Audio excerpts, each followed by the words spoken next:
നമസ്കാരം. രാവിലെയിലേക്ക് എല്ലാ പ്രേക്ഷകർക്കും സ്വാഗതം. അതുപോലെ ഒരുപാട് വാർത്താ സമ്പന്നമായ ഒരു ദിവസമാണ് ഇന്ന്. ശബരിമല സ്വർണ്ണക്കൊള്ളയുമായി ബന്ധപ്പെട്ട് ഞെട്ടിപ്പിക്കുന്ന വിവരങ്ങളാണ് SIT പുറത്തുവിടുന്നത്. ഇതിൻ്റെ വ്യാപകമായ തരത്തിൽ കൊള്ള നടന്നുവെന്ന് SIT പറയുന്നു. സ്വത്തുക്കളടക്കം ഈ പ്രതികളുടെ കണ്ടുകെട്ടിയെന്ന് SITയുടെ വാർത്താക്കുറിപ്പ് പുറത്തുവന്ന സാഹചര്യമുണ്ട്. ഒപ്പം ജാമ്യത്തിനായി മുഖ്യ പ്രതികൾ ശ്രമിക്കുന്നുണ്ട്. രാഹുൽ മാങ്കൂട്ടത്തിൽ ജാമ്യം ലഭിക്കുമോ എന്നും ഏകദേശം ഇന്നറിയാം എന്ന് കരുതുന്നു. നിയമസഭാ സമ്മേളനം തുടരുകയാണ്. അവിടെ സ്വർണ്ണക്കൊള്ള സ്വാഭാവികമായും ചർച്ചയ്ക്ക് വരും. ഒപ്പം കേരളത്തിൽ ഒരു അതിവേഗ റെയിൽ വരുന്നു എന്ന ശുഭകരമായ ഒരു വാർത്തയും രാവിലെ നൽകാറുണ്ട്. തിരുവനന്തപുരം മുതൽ കണ്ണൂർ വരെയുള്ള ദൂരത്തിലായിരിക്കും ഈ റെയിൽ പാത വരിക എന്നുള്ളതും യാത്രക്കാരെ സംബന്ധിച്ചിടത്തോളം വളരെ പ്രധാനപ്പെട്ട കാര്യമാണ്. നാളെയാണ് പ്രധാനമന്ത്രി നരേന്ദ്രമോദി കേരളത്തിൽ വരുന്നത്. തിരുവനന്തപുരം നഗരസഭയിലെ ഐതിഹാസികമായ ജയത്തിന് ശേഷം വലിയ പ്രഖ്യാപനങ്ങൾ ജനം പ്രതീക്ഷിക്കുന്നു. ഇതടക്കം നിരവധി വാർത്തകളുണ്ട്. ആദ്യം തലക്കെട്ടുകൾ. കണ്ഠരര് രാജീവരെ കസ്റ്റഡിയിൽ വാങ്ങാൻ SIT. N. വാസുവിന്റെ ജാമ്യാപേക്ഷ ഇന്ന് സുപ്രീം കോടതിയിൽ. മുരാരി ബാബുവിന്റെ ജാമ്യ ഹർജിയിലും തീരുമാനം. കുറ്റപത്രം സമർപ്പിക്കാത്ത സാഹചര്യത്തിൽ സ്വാഭാവിക ജാമ്യത്തിന് സാധ്യത.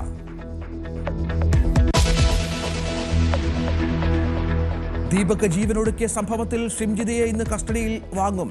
തെളിവും മൊഴിയും ശേഖരിക്കാൻ അന്വേഷണ സംഘം. കുന്നമംഗലം കോടതിയിൽ ഷിംജിത ജാമ്യാപേക്ഷ നൽകും.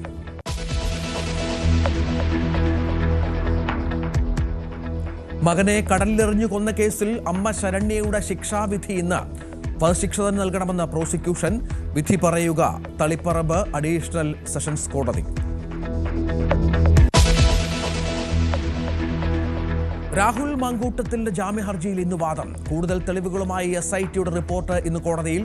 ആദ്യ കേസിലെ അതിജീവിതയുടെ സത്യവാങ്മൂലം കാട്ടി ജാമ്യം പ്രതിരോധിക്കാൻ പ്രോസിക്യൂഷൻ. കേരളത്തിന് അതിവേഗ റെയിൽ പദ്ധതി തയ്യാറാക്കാൻ കേന്ദ്രം. DPR തയ്യാറാക്കാൻ DMRCയെ ചുമതലപ്പെടുത്തി. വരിക 430 കിലോമീറ്റർ റെയിൽ പാത.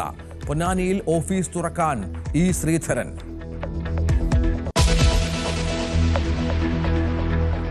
മാഘമഹോത്സവത്തിന്റെ ഭാഗമായുള്ള രഥയാത്ര ഇന്ന് തിരുനാവായയിൽ. തമിഴ്നാട് അനുമതി നിഷേധിച്ച യാത്ര ആരംഭിച്ചത് പാലക്കാട് കൽപ്പാത്തിയിൽ നിന്ന്. രഥയാത്ര ശ്രീചക്ര മഹാമേരു പ്രതിഷ്ഠ വഹിച്ചുകൊണ്ട്.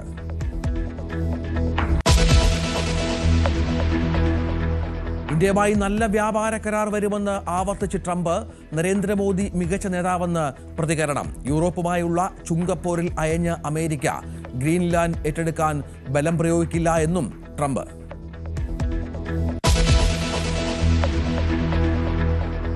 ന്യൂസിലാൻഡിനെതിരായ 2020 ഇന്ത്യയ്ക്ക് ജയത്തുടക്കം. നാഗ്പൂരിൽ ജയം 48 റൺസിന്. പരമ്പരയിൽ 1-0 മുന്നിൽ.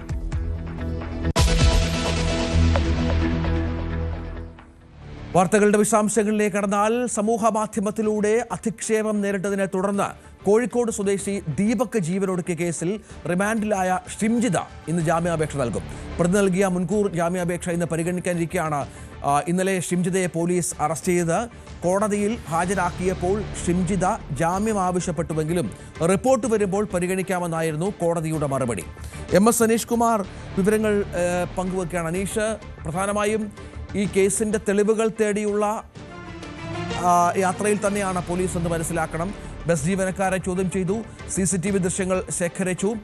ഈ കേസിൽ ഒരു തരത്തിലുള്ള വിട്ടുവീഴ്ചയുമില്ലാത്ത അന്വേഷണം തന്നെ നടക്കുന്നത്. മറ്റു വിവരങ്ങൾ എന്തൊക്കെയാണ്?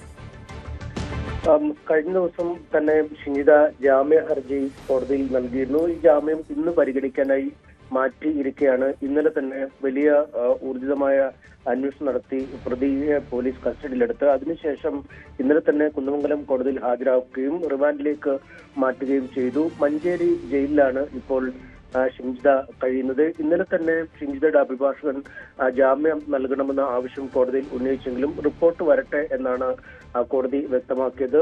കോഴിക്കോട്ടുള്ള അഭിഭാഷകനാണ് ഷിംജിതയുടെ കേസ് നോക്കിയിരുന്നത്. എന്നാൽ വളരെ തിടുക്കപ്പെട്ട് അറസ്റ്റ് നടന്നുകൊണ്ട് അക്കാര്യം അഭിഭാഷകനെ അറിയിക്കുകയുണ്ടായില്ല. വൈകി അറിഞ്ഞതുകൊണ്ട് തന്നെ കുന്നമംഗലത്തെ താൽക്കാലിക അഭിഭാഷകനെയാണ് അദ്ദേഹം കാര്യങ്ങൾ ഏൽപ്പിക്കുകയും ചെയ്തത്. അതുകൊണ്ട് ഇന്ന് ഈ റിപ്പോർട്ട് ചെന്ന ശേഷം ജാമ്യ ഹർജി നൽകുമെന്നാണ് അഭിഭാഷകൻ അറിയിച്ചിരിക്കുന്നത്. എന്തായാലും പോലീസ് കസ്റ്റഡി അപേക്ഷ നൽകും എന്നാണ് അറിയിച്ചിരിക്കുന്നത്. പക്ഷേ ഇന്ന് തന്നെ നൽകുമോ എന്ന കാര്യത്തിൽ ഒരു വ്യക്തതയില്ല. കാരണം ഇന്നലെ വളരെ തിടുക്കപ്പെട്ടുള്ള ഒരു നടപടിക്രമങ്ങളാണ് പോലീസിന്റെ ഭാഗത്തുനിന്നും ഉണ്ടായത്. സുരക്ഷാ പ്രശ്നങ്ങൾ ഉള്ളതുകൊണ്ട് തന്നെയാണ് വളരെ പെട്ടെന്ന് തന്നെ നടപടിക്രമങ്ങൾ നീക്കിയതെന്ന് ആണ് പോലീസിന്റെ ഒരു വിശദീകരണം ലഭിക്കുകയും ചെയ്യുന്നത്. കസ്റ്റഡിയിൽ എടുത്ത ശേഷമോ അല്ലെങ്കിൽ കസ്റ്റഡി അപേക്ഷ നൽകി കസ്റ്റഡിയിലേക്ക് വാങ്ങിയ ശേഷവും വളരെ വിശദമായ ഒരു ചോദ്യം ചെയ്യലിലേക്ക് കടക്കുക എന്നാണ് നമുക്ക് മനസ്സിലാക്കാൻ കഴിയുന്നത്.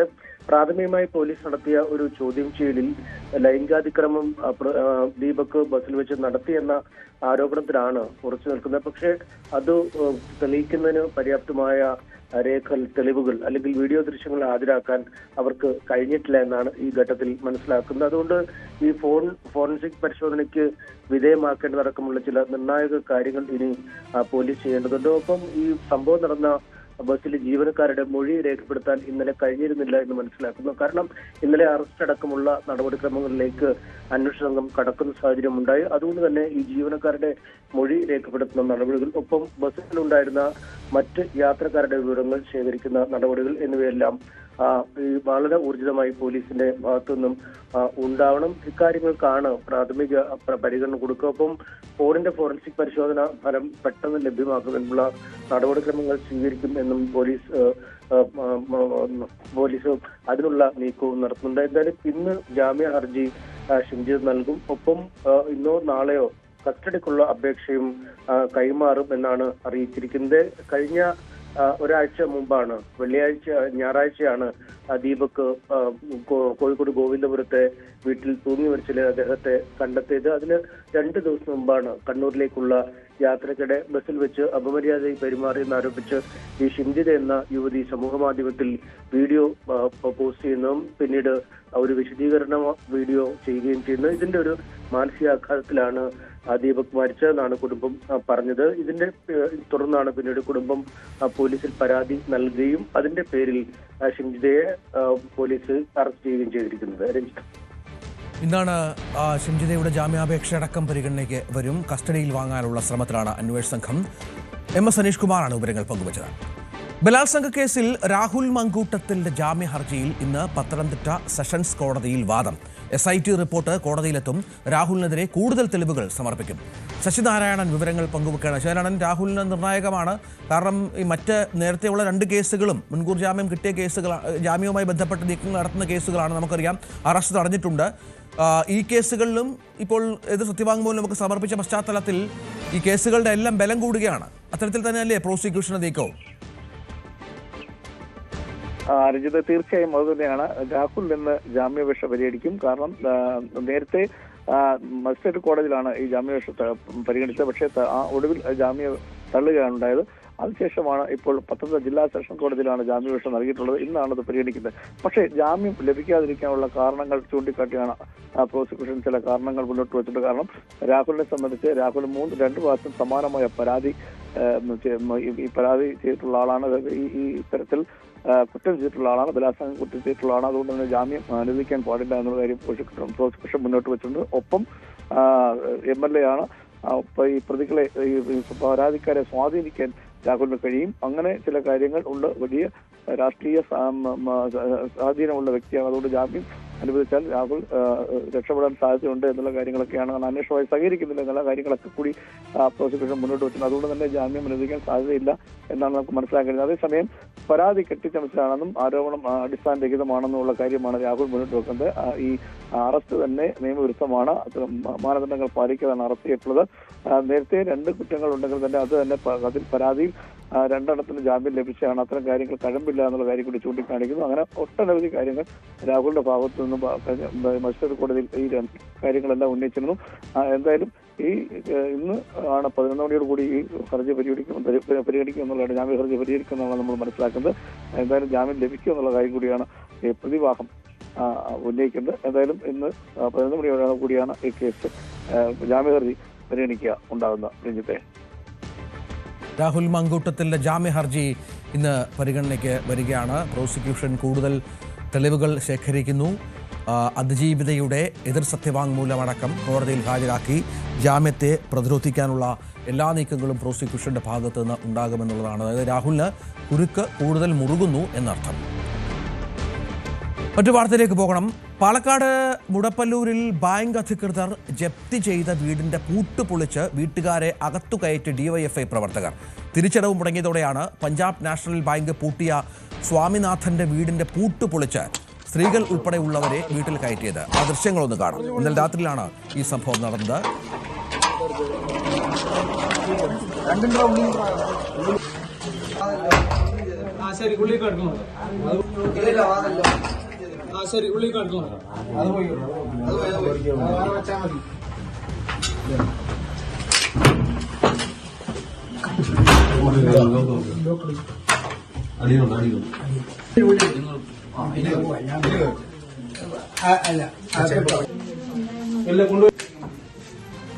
ഞങ്ങൾ ഉള്ളിൽ കയറ്റി ഇരുത്തിയിട്ടുണ്ട്. പക്ഷെ ഞങ്ങൾ വീട്ടിൽ നിറക്കി കേസ് എടുക്കണം. ഞങ്ങൾ പൊളിച്ചിട്ടില്ല, ഡിവൈഎഫ്ഐക്കാർ വന്ന് പൊളിച്ചാണ് വന്ന് കൊടുത്തോളൂ. നല്ല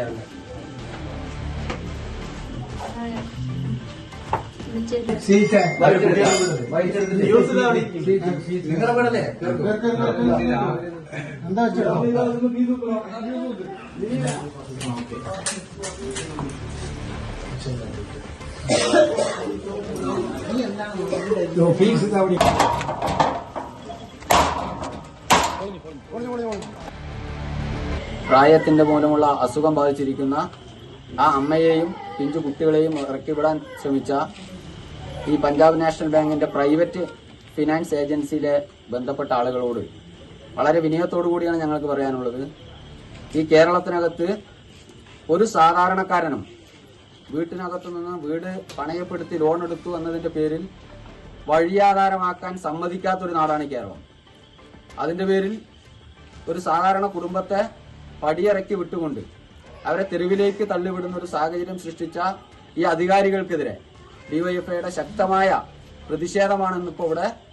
അവർ പൂട്ടിയ പൂട്ട്, അവർ എത്ര വലിയ താഴിട്ട പൂട്ട് വെച്ച് പൂട്ടിയാലും ഞങ്ങളത് പൊളിച്ച് ഇതിനകത്തേക്ക് ആ വീട്ടുകാരെ കയറ്റുമെന്ന തീരുമാനത്തിലെത്തിയത് ആയതിന്റെ ഭാഗമായി കൊണ്ട് തന്നെയാണ് ഇന്നവരെ ആ വീട്ടിനകത്തേക്ക് കയറ്റി ഇരുത്തുന്നതിന് വേണ്ടി ഡിവൈഎഫ്ഐയും പ്രദേശത്തെ പാർട്ടിയും നാട്ടുകാരും എല്ലാം തീരുമാനിച്ചുറപ്പിച്ച് ഇവിടെ എത്തിച്ചേർന്നിട്ടുള്ളത്. മറ്റൊരു കാര്യം, ഇതിന്റെ പേരിൽ ആ വീട്ടുകാർക്കോ ഇതിന്റെ ഉടമസ്ഥർക്കോ എന്തെങ്കിലും തരത്തിലുള്ള മറ്റ് ഭീഷണികളോ നിയമപരമായിട്ടുള്ള നടപടികളുമായി പോവുകയാണെങ്കിൽ അതിനുവേണ്ട എല്ലാ സപ്പോർട്ടും ഈ വീട് പൂട്ടിയ തീരുമാനത്തെ പൊളിച്ച ആ പൂട്ട് പൊളിച്ച് അകത്ത് കിടക്കാൻ ഞങ്ങൾ കാണിച്ച പ്രവർത്തനം, ആ പ്രവർത്തനത്തിന്റെ പേരിൽ പോലും നിങ്ങൾക്ക് ഇതിന്റെ ഭാഗമായി പഞ്ചാബ് നാഷണൽ ബാങ്കിന്റെ ഉദ്യോഗസ്ഥർ കേസെടുക്കുകയാണെങ്കിൽ ആ കേസുകളെ പോലും ഞങ്ങൾ നിയമപരമായി നേരിടും. ഇതിപ്പോൾ നടന്നത് മുടപ്പല്ലൂരിലാണ്. പാലക്കാട് മുടപ്പല്ലൂരിൽ ബാങ്ക് അധികൃതർ കഴിഞ്ഞ ദിവസമാണ് വീട് ജപ്തി ചെയ്തത്. ഈ വീട്ടുകാർ രാത്രിയൊക്കെ പുറത്തിരിക്കേണ്ട പശ്ചാത്തലം വന്നപ്പോഴാണ് അവിടെ ഡിവൈഎഫ്ഐ പ്രവർത്തകർ ഇടപെടുകയും പൂട്ടുപൊളിച്ച് വീട്ടുകാരെ അകത്ത് കയറ്റുകയും ചെയ്തത്. പഞ്ചാബ് നാഷണൽ ബാങ്കാണ് സ്വാമിനാഥൻ എന്ന ആളുടെ വീട് പൂട്ടിയത്. സ്ത്രീകൾ ഉൾപ്പെടെ ഉള്ളവരാണ് പുറത്തുണ്ടായിരുന്നത്. പ്രജിത്ത് വിവരങ്ങൾ പങ്കുവെക്കുന്നുണ്ട്. പ്രജിത്ത്, ബാങ്കിന്റെ നടപടി വലിയ പ്രതിഷേധം ഇന്നലെ തന്നെ ഉയർത്തിയിരുന്നു. വീട്ടുകാർ പുറത്തു നിൽക്കേണ്ട പശ്ചാത്തലമൊക്കെ ഉണ്ടായി. ഏറ്റവും ഒടുവിൽ ഡിവൈഎഫ്ഐ പ്രവർത്തകർ ഇടപെടുന്ന കാഴ്ചയാണ് നമ്മൾ കണ്ടുകൊണ്ടിരിക്കുന്നത്. അതിനുശേഷം മറ്റു കാര്യങ്ങൾ എന്താണ്? ഇപ്പോൾ ഈ വീട്ടുകാർ ഇപ്പോൾ വീടിനുള്ളിൽ തന്നെയാണോ? രഞ്ജിത്ത്, ഇന്നലെ ഉച്ചയോടുകൂടിയാണ് ബാങ്ക് അധികൃതർ സ്വാമിനാഥന്റെ വീട് ജപ്തി ചെയ്ത് വീട്ടിലുള്ള ആളുകളെ പുറത്താക്കി വീട് പൂട്ടിയിട്ട് പോകുന്നത്. വീട്ടിൽ സ്വാമിനാഥന്റെ അമ്മയെ വയോധി അടക്കം വീട്ടിലുണ്ടായിരുന്നു. കുട്ടികളും സ്വാമിനാഥന്റെ ഭാര്യയും കുട്ടികളും എല്ലാവരും വീട്ടിലുണ്ടായിരുന്നു. ഇവരെ പുറത്താക്കിയിട്ട് വീട് പൂട്ടി സീൽ ചെയ്ത് പോവുകയായിരുന്നു. സ്വാമിനാഥൻ ഒരു ഡ്രൈവിംഗ് സ്കൂളിലെ ഇൻസ്ട്രക്ടറായി ജോലി ചെയ്ത് വരികയാണ്. 15 ലക്ഷത്തോളം രൂപയാണ് സ്വാമിനാഥൻ വായ്പയായി എടുത്തിട്ടുള്ളത്. അതിൽ പകുതി രൂപ അടയ്ക്കുകയും 4 മാസം അടവ് തെറ്റിയും, അതായത് 80,000-ഓളം രൂപ അടയ്ക്കാൻ പെൻഡിംഗ് ഉണ്ടായിരുന്നു. അതിന്റെ പേരിലാണ് പഞ്ചാബ് നാഷണൽ ബാങ്കിന്റെ സ്വകാര്യ ധനകാര്യ സ്ഥാപനം അവരെ ജപ്തി ചെയ്തിരിക്കുന്നത്. ഇതറിഞ്ഞ് വൈകുന്നേരത്തോടെ ഇവരെല്ലാം പുറത്തിരിക്കുന്നത് അറിഞ്ഞ് നാട്ടുകാരും ഡിവൈഎഫ്ഐ പ്രവർത്തകരും വന്ന് പൂട്ടുപൊളിച്ച് ഇവരെ അകത്ത് കയറ്റുകയാണ്. സ്വാമിനാഥൻ ലോൺ അടയ്ക്കാൻ സാവകാശം ചോദിച്ചെങ്കിലും ബാങ്ക് അധികൃതർ അതിനൊന്നും ചെവി കൊണ്ടില്ല എന്നാണ് പറയുന്നത്. ഇനി ഇതിൽ എന്ത് കേസ് വരികയാണെങ്കിലും അത് ഡിവൈഎഫ്ഐയും അവിടുത്തെ പാർട്ടിക്കാരും നിയമപരമായി നേരിടും എന്നും പറഞ്ഞുകൊണ്ടാണ് അവരെ പൂട്ടുപൊളിച്ച് അകത്ത് കയറ്റിയിരിക്കുന്നത്. രഞ്ജിത്ത്, ഈ അതിനുശേഷം പോലീസിന്റെ ഇടപെടലോ അല്ലെങ്കിൽ ബാങ്ക് അധികൃതരുടെ പ്രതികരണമോ മറ്റെന്തെങ്കിലും വന്നിട്ടുണ്ടോ പ്രജിത്ത്? ഇന്നലെ രാത്രിയാണ് ഈ സംഭവം നടന്നത്. അതിനുശേഷം ബാങ്ക് അധികൃതർ ഇതേക്കുറിച്ച് ഒന്നും പറഞ്ഞിട്ടില്ല. ഇന്ന് പകലായിരിക്കും ഇതേക്കുറിച്ചുള്ള വല്ല തീരുമാനങ്ങൾ ഉണ്ടാകുക എന്നാണ് നമുക്ക് അറിയാൻ കഴിഞ്ഞിരിക്കുന്നത്. അതാണ് സാഹചര്യം. ഇന്നലെയാണ് ഈ സംഭവം നടന്നത്. നമുക്ക് ആ ദൃശ്യങ്ങളിലേക്ക് ഒരിക്കൽ കൂടി ഒന്ന് പോകാം. അവിടെ ഡിവൈഎഫ്ഐ പ്രവർത്തകർ ഇടപെട്ടാണ് ഇന്നലെ രാത്രിയിൽ ഈ വീടിന്റെ പൂട്ട് പൊളിച്ചത്.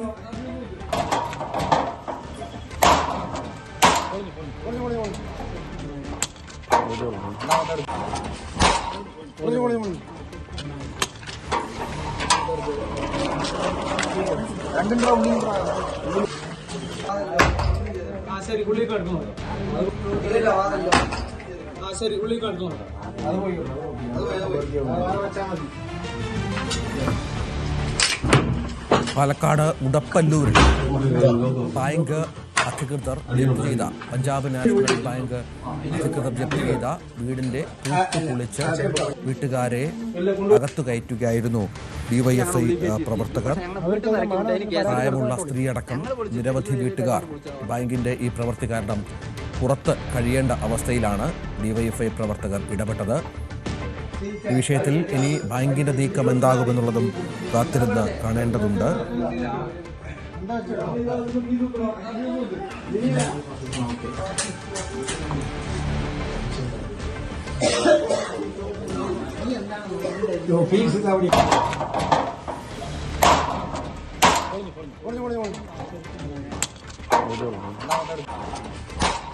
പ്രജിത് കോങ്ങാലാണ് വിവരങ്ങൾ പങ്കുവച്ചത്.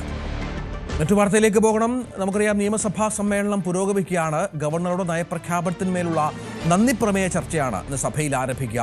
ടി.പി. രാമകൃഷ്ണൻ നന്ദി പ്രമേയം അവതരിപ്പിക്കും. തൊഴിലുറപ്പ് പദ്ധതിയിലെ മാറ്റങ്ങൾക്കെതിരെ മന്ത്രി എം.ബി. രാജേഷ് സഭയുടെ ശ്രദ്ധ ക്ഷണിക്കും.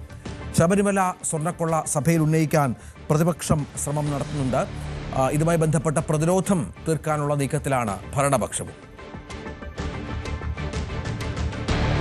ശബരിമല സ്വർണ്ണക്കൊള്ളയിൽ ഇന്ന് നിർണായകമായ ദിവസമാണ്. തന്ത്രി കണ്ഠരര് രാജീവരെ ഇന്ന് കസ്റ്റഡിയിൽ വാങ്ങും പോലീസ്. ഒരു ദിവസത്തെ കസ്റ്റഡിയാണ് ആവശ്യപ്പെട്ടിരിക്കുന്നത്. ഉണ്ണികൃഷ്ണൻ പോറ്റിയുമായുള്ള ഇടപാടിൽ വ്യക്തത തേടിയാണ് തന്ത്രിയെ കൂടുതൽ ചോദ്യം ചെയ്യുന്നത്. തന്ത്രിയുടെ ജാമ്യാപേക്ഷയും നാളെ കൊല്ലം വിജിലൻസ് കോടതി പരിഗണിക്കുന്നുണ്ട്. മുൻ അഡ്മിനിസ്ട്രേറ്റീവ് ഓഫീസർ മുരാരി ബാബുവിന്റെ ജാമ്യ ഹർജിയിലും ഇന്ന് തീരുമാനമുണ്ടാകും. കട്ടിലപ്പാടി ദ്വാരപാലക കേസിൽ അറസ്റ്റ് ചെയ്തിട്ട് 90 ദിവസം ആയെന്നും കുറ്റപത്രം സമർപ്പിക്കാത്ത സാഹചര്യത്തിൽ സ്വാഭാവിക ജാമ്യം വേണമെന്ന ആവശ്യവും അത്തരത്തിൽ കോടതിക്ക് മുന്നിൽ ഉണ്ട്. അതിൽ കോടതി എന്ത് തീരുമാനമെടുക്കുമെന്നത് ശ്രദ്ധേയമാണ്. ഒപ്പം മുൻ Devaswom board president N Vasu ജാമ്യാപേക്ഷയുമായി സുപ്രീം കോടതിയിലുണ്ട് എന്നാണ് മനസ്സിലാക്കുന്നത്. അതും ഇന്ന് പരിഗണിക്കുന്നുണ്ട്. ആരോഗ്യസ്ഥിതിയും പ്രായവുമടക്കം പരിഗണിക്കണം എന്നുള്ള ആവശ്യവും പ്രധാനമാണ്. കഴിഞ്ഞ ദിവസം ശങ്കർദാസുമായി ബന്ധപ്പെട്ട് ഹൈക്കോടതി നടത്തിയ വളരെ ഗുരുതരമായ പരാമർശങ്ങൾ കൂടി ഇതിനോട് ചേർത്ത് വെക്കണം. ശങ്കർദാസിൻ്റെ ആരോഗ്യനില പരിശോധിക്കാനായി പ്രത്യേക മെഡിക്കൽ സംഘം രൂപീകരിക്കണം എന്നടക്കമുള്ള ആവശ്യം മുന്നോട്ട് വച്ചിരുന്നു കോടതി. അത് വളരെ പ്രധാനപ്പെട്ട ഒന്നാണ്. അതുമായി ബന്ധപ്പെട്ട് എന്തായിരിക്കും നീക്കം എന്നുള്ളതും കാത്തിരുന്ന് കാണണം. ശബരിമല സ്വർണ്ണക്കൊള്ളയിൽ കൂടുതൽ പ്രതികളുടെ സ്വത്ത് കണ്ടുകെട്ടാൻ enforcement directorate A Padmakumar, N Vasu, Murari Babu എന്നിവരുടെ സ്വത്തുക്കൾ കണ്ടുകെട്ടാനുള്ള നടപടി തുടങ്ങി. ബാങ്ക് അക്കൗണ്ടുകൾ മരവിപ്പിക്കാൻ നീക്കമുണ്ട്. രേഖകളുടെ പരിശോധന പൂർത്തിയാക്കിയ ശേഷം പ്രതികളെ ചോദ്യം ചെയ്യും. ഡാനി ഇപ്പോൾ വിവരങ്ങൾ പങ്കുവെക്കും. ഡാനി, ഞാൻ മനസ്സിലാക്കുന്നത് ED ഒരു കണക്കൊക്കെ പുറത്തുവിട്ടിട്ടുണ്ട്. എത്ര കോടിയുടെ സ്വത്തുക്കളാണ് കണ്ടുകെട്ടായിരിക്കുന്നത് എന്ന കാര്യത്തിൽ. ഇതൊക്കെ അനധികൃതമായി സമ്പാദിച്ചതാണ് എന്നുള്ള വേർഷനാണ് EDക്കുള്ളത്. അതിവേഗം നടപടികൾ പുരോഗമിക്കുകയാണോ?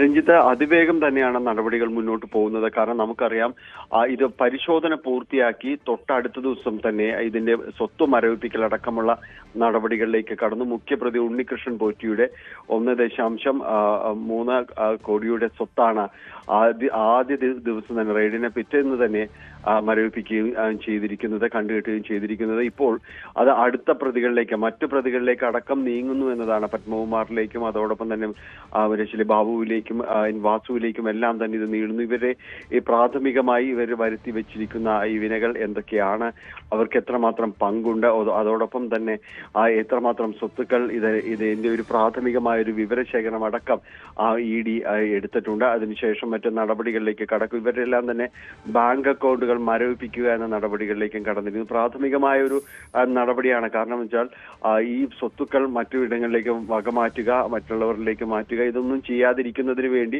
വളരെ പെട്ടെന്ന് ഏറ്റവും തുടക്കത്തിൽ ചെയ്യുന്ന ഒരു നടപടികൾ തന്നെയാണിത്. അതിനുശേഷമാണ് ഇത് പൂർണ്ണമായും കണ്ടുകെട്ടുക എന്ന അടക്കമുള്ള കാര്യങ്ങളിലേക്ക് അടക്കം നീങ്ങുകയും ചെയ്യുന്നത്. അതിന് കുറച്ചുകൂടി ഇതിന്റെ ഒരു വാല്യുവേഷൻ കാര്യങ്ങൾ അടക്കമുള്ള കാര്യങ്ങൾ തിട്ടപ്പെടുത്തേണ്ടതുണ്ട്. എന്തായാലും ഇതിനുവേണ്ടിയുള്ള പ്രാഥമികമായ നടപടികളെല്ലാം തന്നെ തുടങ്ങിയെന്നാണ്. ഒരുപക്ഷെ ഇന്ന് തന്നെ അതിന്റെ ഒരു വിശദീകരണം നമുക്ക് കഴിഞ്ഞ ദിവസങ്ങളിൽ എന്ന പോലെ ED പുറത്തുവിട്ടതുപോലെ അതിന്റെ ഒരു വിശദീകരണം കുറപ്പെന്ന് നമുക്ക് പ്രതീക്ഷിക്കുകയും ചെയ്യാം.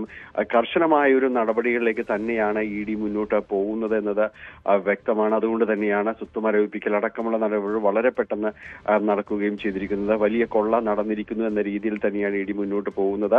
നമുക്കറിയാം, പരിശോധനയിൽ കണ്ടെത്തിയ പല സ്വർണ്ണക്കട്ടികൾ ഉൾപ്പെടെയുള്ളവ കണ്ടെത്തിയിട്ടുണ്ട്. അതിന്റെ എല്ലാം തന്നെ ഇതിന്റെ എവിടെ നിന്ന് വന്നു എന്നതടക്കമുള്ള കാര്യങ്ങൾ പരിശോധിക്കപ്പെടും. ഇതിന്റെ എല്ലാം തന്നെ ഉറവിടം വ്യക്തമാക്കേണ്ടതുണ്ട്. അല്ലെങ്കിൽ ഇതെല്ലാം തന്നെ ഈ വസ്തുക്കളുടെ കാര്യങ്ങളിലേക്കെല്ലാം തന്നെ ലിസ്റ്റ് ചെയ്യപ്പെടുന്നതാണ്. എല്ലാം ഇത്തരം കാര്യങ്ങളുടെ ഒരു സൂക്ഷ്മമായ പരിശോധനകൾ നടക്കുകയാണ്. ED കണ്ടെത്തിയ രേഖകൾ ഇതിൽ വളരെ സുപ്രധാനം തന്നെയാണ്. കാരണം ഇതിൽ സ്വർണം ചെമ്പാക്കി മാറ്റി എന്നതടക്കമുള്ള കാര്യങ്ങളിലെ വസ്തുതകൾ അടക്കം ദേവസ്വം ബോർഡ് ആസ്ഥാനത്ത് നടത്തിയ പരിശോധനകളടക്കം കണ്ടെത്തുകയും ചെയ്തിട്ടുണ്ട്. അപ്പോൾ ഇത്തരം കാര്യങ്ങളുടെ സൂക്ഷ്മ പരിശോധന പൂർത്തിയാകുന്നതിനിടയ്ക്ക് കൂടുതൽ നടപടികളിലേക്ക് അടക്കം ED കടക്കുകയും ചെയ്യും. ഈ ഇന്നലെ പുറത്തിറക്കിയ വാർത്താക്കുറിപ്പ് പ്രകാരം ഡാനി 1.3 കോടി രൂപയുടെ സ്വത്തുക്കൾ മരവിപ്പിച്ചു എന്നാണ് അവർ വ്യക്തമാക്കിയിരിക്കുന്നത്. ഇപ്പോൾ പത്മകുമാർ, വാസു, മുരാരി ബാബു എന്നിവരുടെ സ്വത്തുക്കൾ കണ്ടുകെട്ടാനുള്ള ശ്രമങ്ങളും ആരംഭിച്ചു കഴിഞ്ഞു. ബാങ്ക് അക്കൗണ്ടുകൾ മരവിപ്പിച്ചിട്ടുണ്ട്. ഈ സ്വത്തുക്കളൊക്കെ ഇവർ അനധികൃതമായി സമ്പാദിച്ചതാണെന്നും അത് ശബരിമല സ്വർണ്ണക്കൊള്ളയുടെ ഭാഗമായി ഇവർക്ക് ലഭിച്ചതാണ് എന്നുള്ള ഉത്തമ ബോധ്യത്തിലും തെളിവുകളുടെ അടിസ്ഥാനത്തിലും മറ്റുമാണ് നടപടികൾ. രഞ്ജിത്ത്, ഇതിൽ പ്രാഥമികമായും തന്നെ ഇത്തരം കാര്യങ്ങളിൽ ഇവർക്ക് വലിയ രീതിയിലുള്ള ഇടപെടലുകൾ ഈ കാര്യങ്ങളിൽ ഉണ്ടായിട്ടുണ്ട്. അപ്പോൾ EDയുടെ ഒരു അന്വേഷണത്തിന്റെ സ്വഭാവവും കാര്യങ്ങളും അനുസരിച്ച് വളരെ പെട്ടെന്ന് അവർ ഈ നഷ്ടപ്പെട്ട വസ്തുക്കൾ തിരിച്ചുപിടിക്കുക എന്നതടക്കമുള്ള കാര്യങ്ങൾ എല്ലായ്പ്പോഴും തന്നെ പല കേസുകളിലും ഉടൻ തന്നെ സ്വത്ത് മരവിപ്പിക്കുന്ന അടക്കമുള്ള നടപടികളിലേക്കെല്ലാം തന്നെ നീങ്ങാറുണ്ട്. അപ്പോൾ ലഭ്യമായ വിവരങ്ങൾ, തെളിവില്ലാതെയല്ല, ലഭ്യമായ വിവരങ്ങളുടെയും കാര്യങ്ങളുടെയും അടിസ്ഥാനത്തിലേക്ക് ആദ്യ നടപടി എന്ന രീതിയിലേക്ക് സ്വത്ത് മരവിപ്പിക്കൽ അടക്കമുള്ള നടപടികളിലേക്ക് അടക്കം കടക്കുകയും ചെയ്യും. ഇവരുടെ പങ്ക് ഈ കാര്യങ്ങളിലെല്ലാം തന്നെ വളരെ വ്യക്തമാണ് എന്ന രീതിയിൽ തന്നെയാണ് ED മുന്നോട്ട് പോകുന്നത്. അതുകൊണ്ട് തന്നെയാണ് കഴിഞ്ഞ ദിവസം ഉണ്ണികൃഷ്ണൻ പോറ്റിയുടെ സ്വത്ത്, എത്ര കോടി രൂപയുടെ സ്വത്ത് മരവിപ്പിക്കുകയും ചെയ്തത്, എത്ര രൂപയ്ക്ക് അല്ലെങ്കിൽ എത്ര നഷ്ടം വരുത്തി വെച്ചു എന്നതിന്റെ ഒരു വിവരശേഖരണം നടത്തി അതിന് ആനുപാതികമായിട്ട് തന്നെയാണ് ആ പ്രതികളിലേക്ക് ഈ സ്വത്ത് മരവിപ്പിക്കൽ നടപടികളെല്ലാം തന്നെ നീങ്ങുകയും ചെയ്യുന്നത്. അപ്പോൾ കൃത്യമായ ഒരു തെളിവുകളുടെ അടിസ്ഥാനത്തിൽ തന്നെയാണ് ഈ മുന്നോട്ടുള്ള പോക്ക്, ഈ സ്വത്ത് മരവിപ്പിക്കൽ നടപടികൾ അടക്കമുള്ള കാര്യങ്ങൾ ED മുന്നോട്ട് പോകുന്നത്. ഇതിൽ കേസിന്റെ തെളിവുകൾ, സമാഹരിക്കപ്പെട്ട വിവരങ്ങൾ ഇതിന്റെ അടിസ്ഥാനത്തിലാണ് പൂർണ്ണമായും തന്നെ കണ്ടുകെട്ടുക എന്ന രീതിയിലേക്ക് അടക്കം പോകുന്നത്. ഇതിന്റെ ഒരു അടുത്ത നടപടി എന്ന രീതിയിലേക്ക് വരുമ്പോഴാണ്. അപ്പൊ ഏതായാലും ഇപ്പോൾ ഇത് മരവിപ്പിക്കലിന്റെ ഒരു ആദ്യഘട്ടത്തിലേക്ക് എല്ലാം തന്നെ എത്തിയിരിക്കുന്നതാണ്. ഇവരുടെ 3 പേരുടെയും സ്വത്തുവകളുടെ ഒരു ലിസ്റ്റ് ചെയ്യപ്പെട്ടിട്ടുണ്ട്. ഉണ്ണികൃഷ്ണൻ പോറ്റിയുടേത് ഏതാണ്ട് 8ഓളം വസ്തുക്കളുടേതാണ്.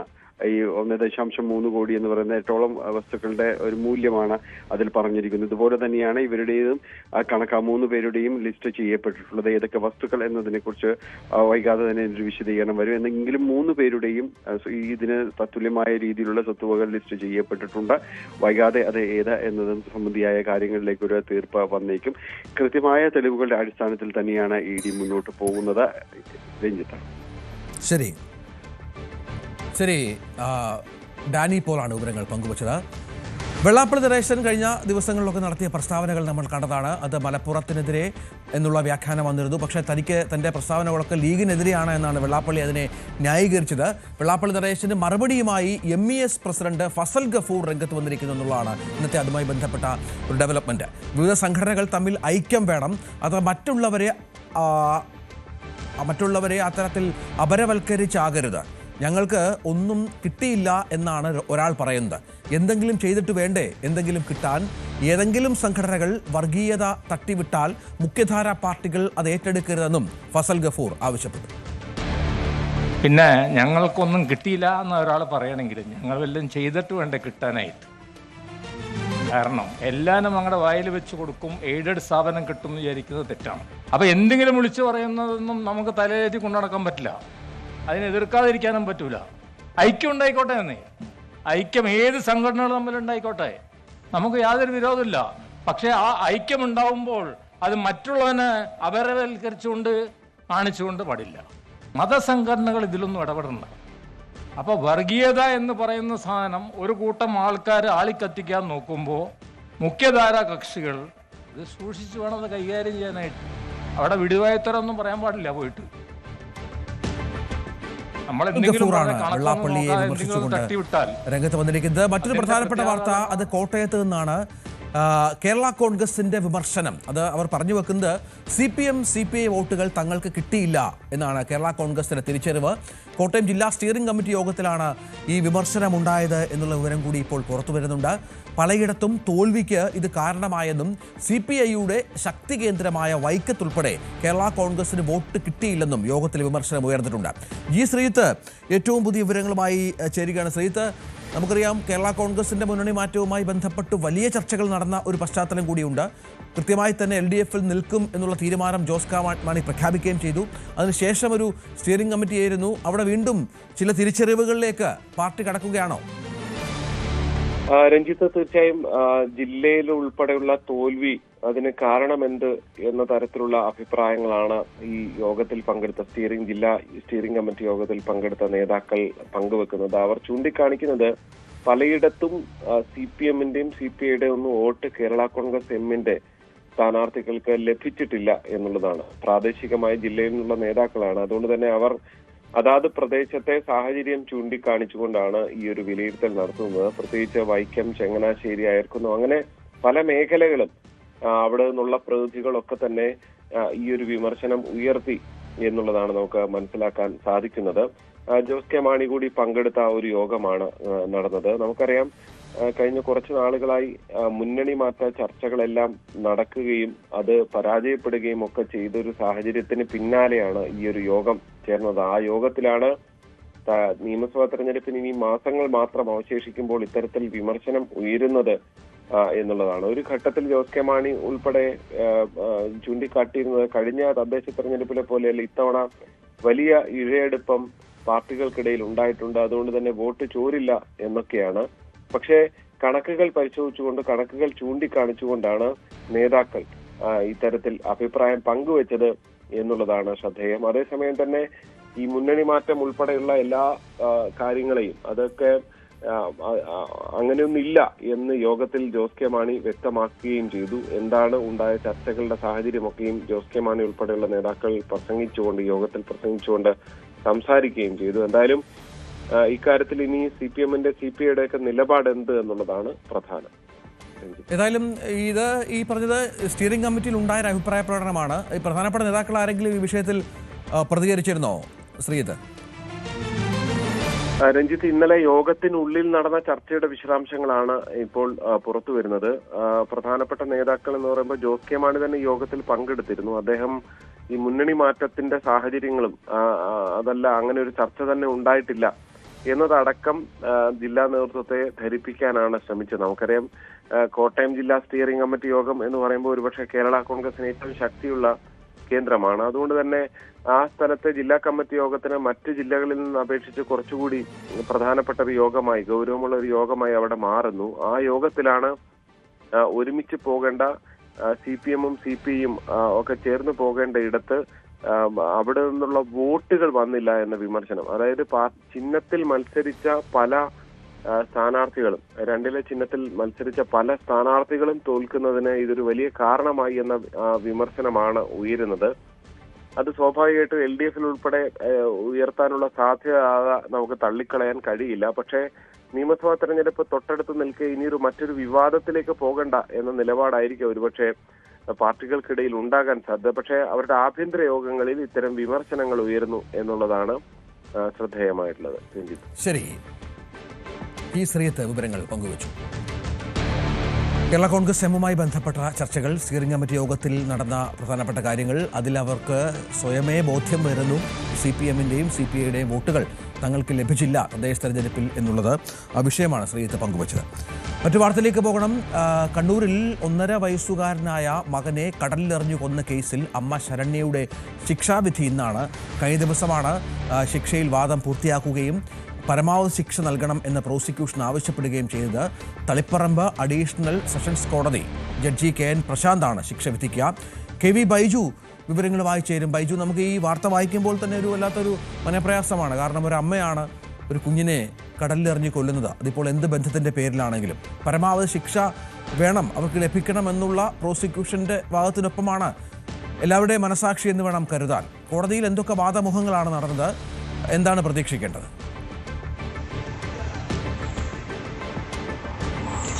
തീർച്ചയായും രഞ്ജിത്തെ, വൈകാരികമായ തലത്തിലുള്ള വാദം തന്നെയാണ് ഇന്നലെ നടന്നത്.